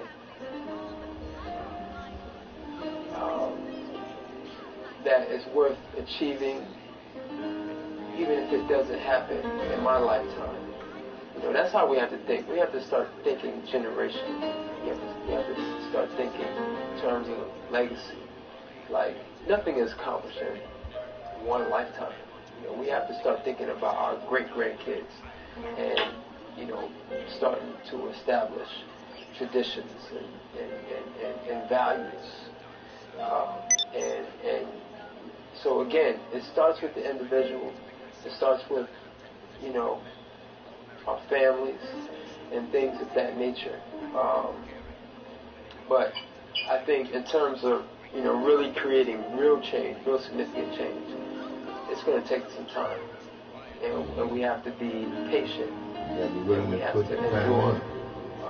Nothing happens overnight. You know, we need to create organizations, create plans, revise the plans, and continue the good fight. We got your rebels now. That's what you are. They're to think for themselves. Exactly. You guys, something ain't right. You know, something wasn't clicking right, so you say, oh no, this is not working now. You know, something is wrong. And it's been in me for years. I mean, it's been in me for years. But you always need help. It's the little things every day that matter. Because the decisions that we made in the past is what built us up to the person we are in the present. Exactly. And the decisions that we're making in the present is what's creating the person we will be in the future. And if we will be in the future. You have choice nowadays. And now you choose to eat slave food, slave-based food, the slave-based diet. Why would you choose to do that with all of the opportunities that you have today? Raw foods, vegan foods, plant-based foods, even your continental diet. Why would you not do that? That's something to think about. Seek holistic professionals. Professionals who understand that everything is one. And that massage is massage and it's great, but guess what? In order to really benefit from the massage, you need to exercise. From the exercise, you need to eat right. From the eat right, you need to think right. You need to meditate. Doing these different things, they're all truthful. And so when you find the truth, then it'll keep taking you to the same place. And whether you're trying to run from it or not, hey, that's your choice. But at the end of the day, you're going to know the truth. So seek the truth, and then that shall not set you free, but make you free. You know, again, it's about sustainability, self-sufficiency, you know, determining our own destiny through us reclaiming every aspect of our life. Taking that time or getting some of that information to say, I really can make a difference. I can stretch this out, or I can try to prepare meals this way and spend just a little bit more time to make a healthier choice for myself, my kids, and, you know, my family or my community. Educate yourself on the different varieties of food and learn to cook. I think that's a big part of it. You know, we don't cook. I think people would eat fresher if they had the time to. Whatever little thing we can do, you know, to invest more in ourselves is like, you know, coming to places like Seven Nanda, but also growing our own food. You know, taking time to cook more at home. You know, sometimes it's you know, not as convenient, but fellowshipping more, you know, around food, but around good food that's feeding life as opposed to feeding, you know, the opposite, and continuing what we were taught and that we never stopped to think about where it, you know, if it was really for our best interest. Our daily decisions make the difference. Right. When you make a decision as an individual to go in a certain direction, you know, there's a transformation that has to take place. There's a detoxification that has to take place. And detoxification is never a smooth process. You know, it usually comes with some pain. So we collectively we have to go through a detox. We have to go through some discomfort. Be willing to be uncomfortable for a minute with changing your taste buds, and, you know, for the sake of not just yourself, but, you know, we have an impact on our whole family. You know, people do what everyone else does and the generations to come. But the question is how. The Right. question is how. A lot of people, they want to do better, but don't know how. And that's where we come in. We compassionately lead them along the journey of how, and we share with them what we've learned in our decade and a half plus of discovery and learning and exploration. And it's about those daily decisions, right? Yes. So am I going to eat whole grain bread instead of white bread? Am I going to drink soda or drink water? It's about the little things. Every single thing that you do every day makes a difference. And the path is the journey. So you might mess up today. You might go ahead and have a steak. No, I'm just saying. You might. When you're on your process and on your journey. And that is one thing that we found sometimes, and it breaks our heart when somebody says, yes, I was doing so well eating vegan, and then I went to my mom's house and had her fried chicken. Or then I went to my cousin's house and then I just quit. You know, and that is, and we say, you know what? Don't quit just because you went back to your old habits and what you used to do. It's okay. You know, have compassion with yourself and move forward and keep doing it. The most important thing is to eat more plant-based foods. And I know that a lot of people say, oh, I could never go vegan. And I used to say that, honestly, 30 years ago. I didn't think I could either. So just start by adding rather than taking away. I always encourage people to add. So that means starting with adding more greens to your plate, dark leafy greens, and swapping out white rice and white pasta and white bread for whole grains, quinoa, brown rice, black rice. There's millet, there's buckwheat, there's amaranth. There's so many grains, whole grains that people can eat instead of white rice and white pasta and white bread. So adding dark leafy greens, whether it's kale or collards or turnips or spinach, mustards, dandelion greens, so many greens that you can add. That we don't have to any longer accept just anything. You know, I mean, we're live living people and we must feed ourselves live living things, you know, like we matter. Mentally, make more rational choices than emotional choices. Obviously, physically, exercise 1 hour a day. Exert yourself 1 hour a day. Make your heart rate build up, and really, you know, get to doing something. Stay active. Obviously, do that every day you live, and just, you know, every other way up. Just take it in moderation. You know? But definitely work out, eat, make better choices as far as eating rationally, and everything will be all right. You know?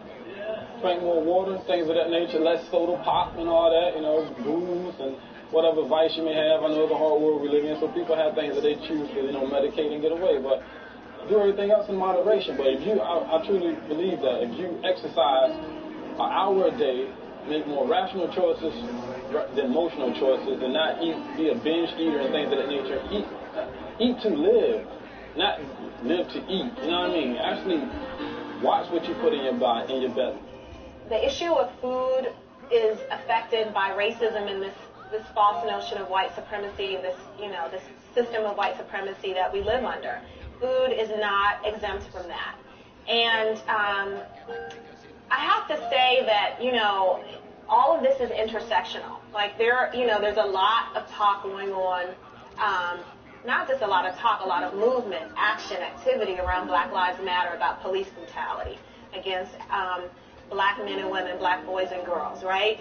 And Operation Ghetto Storm had this report that showed that there were 300 plus extrajudicial killings of black people by police officers, security officers, and vigilantes every year. And I think that report came out in 2010. 300 plus people, right, killed in these tragic ways.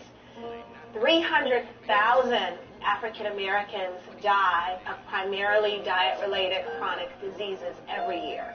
300,000.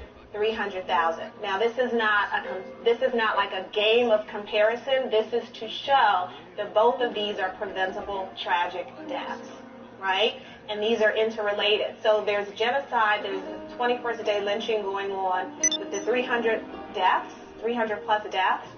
But I also think that these 300,000 deaths from diet, from lack of information, from lack of access to healthy food, this is also a social justice issue.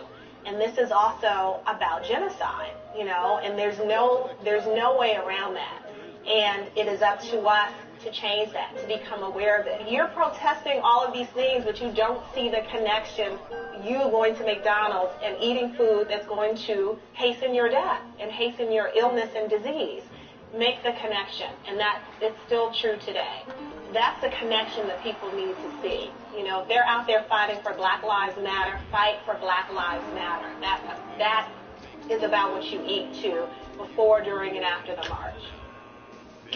We have to have more access to food. The injustices in food access in our neighborhoods, so there's a reason why there's a dialysis center on every corner as opposed to, a natural foods market. Even going back to things like growing our own food, and starting to be able to supplement. I'm not saying that you can grow enough food right now to sustain you and your family, but grow a tomato plant. Just start getting yourself in that mindset and taking baby steps to get out of this. Come out of her. Because this system isn't really meant for you. It's meant to oppose everything that you do. So you have to start taking those baby steps in order to become more self-sufficient and sustainable and become a tribe, a tribe of people. So you may not necessarily know how to grow food, but your neighbor might. You might know how to work on cars. Somebody else might know how to do something else, but just coming together as a collective unit and getting out of that slavery mindset. Well, I tell you what, if you give me 40 acres, I'll beat a mule. That's one good step, because I'm going to say the prayers and be as humble as I can. I'm going to be respectful and treat the plants that I eat in a sacred manner, so that the woman who's in my presence and company and the children can feel the sacredness of how we live every day. So I think there's got to be some sanctity and some sacredness. Come back to our ritualism. Matter of fact, water is older than we are. And do we say, thank you, water, for being here to clean my skin and make me presentable so I can go see other people and not be offensive? So I'm thankful to be here in the garden where natural food is grown. And I have more of a say-so as to what I eat here. Whereas if I go to the grocery store, and of course I do for certain items, but I do much less of it because I have looked at what I like to eat and what's best for me, and I've planned accordingly. If you like to have a nice salad every day, then grow your lettuce and tomato, radishes, onion, garlic. And the most amazing thing is, while we have learned through our journey how to transform our eating habits and create something better, what we discovered is that the same habits apply to every area of our life. And that was an amazing discovery for us, because we were able to change our finances to something better. We were able to change our relationships and our environment. And so we're not just living healthy plant-based lives, we're living healthy whole lives. Right. The world belongs to us just like anybody else. And so we can exact our will on the world. We might have to be tricky about it. We can't just run up on people and say, give me this, give me this, give me this. We might have to be slick. We might have to lie. We might have to cut some corners or whatever I have to do. But you can do or get whatever you want out of life.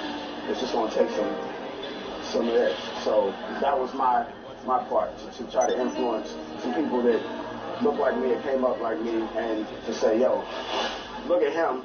If everybody is going back and healing their own households, putting their own households in order, then guess what?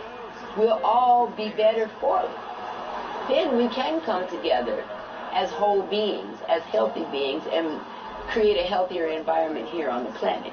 So, what I'm saying is, ultimately, for all people to heal themselves, first and foremost, is for people of color, particularly people of African descent, particularly the people that were victims of the diaspora, the Ma'afa, for us to be able to begin to become accountable, to say, you know what, the buck stops with me. I'm going to make a difference.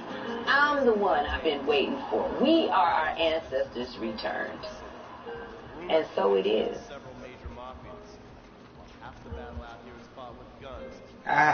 See, and with that, and so it is.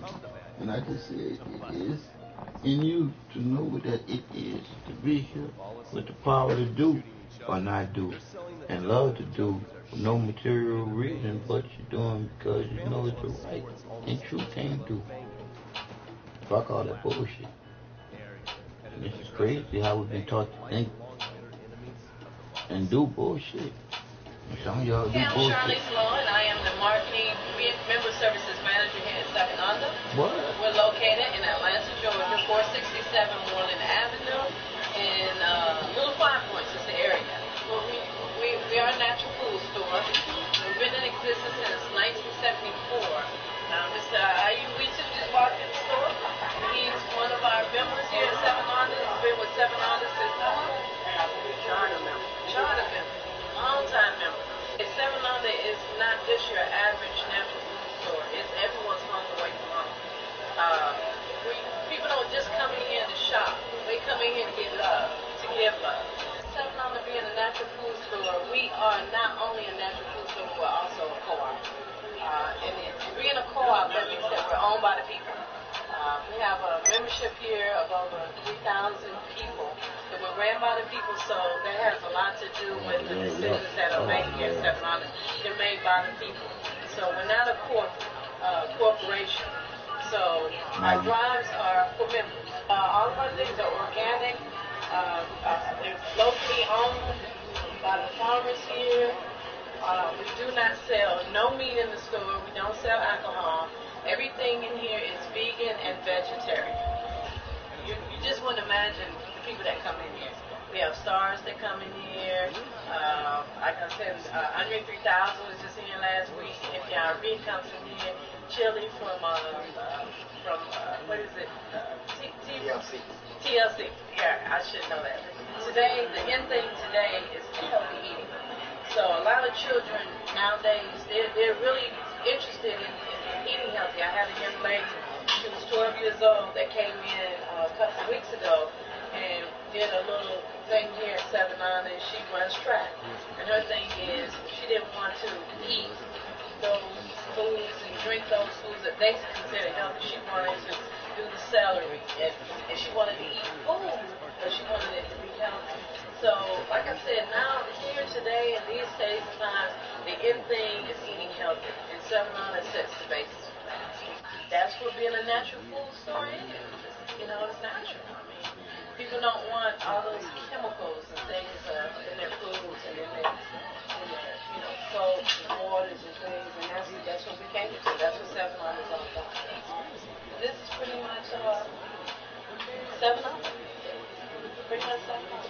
And hidden aliens embedded amongst us. But not all crime is premeditated. Maybe drinking's your thing. Look at this drunken buffoon, proving that there doesn't always need to be criminal intent to cause serious criminal damage. Or maybe you're just an overprivileged poppycock, living on daddy's pension and protesting about the unfairness of capitalism. Maybe stock market manipulation is your thing, or loan sharking, double identity theft, assassination, or even worse, swinging. The vegan menu. So we've got everything from veggie burgers, quesadillas, barbecue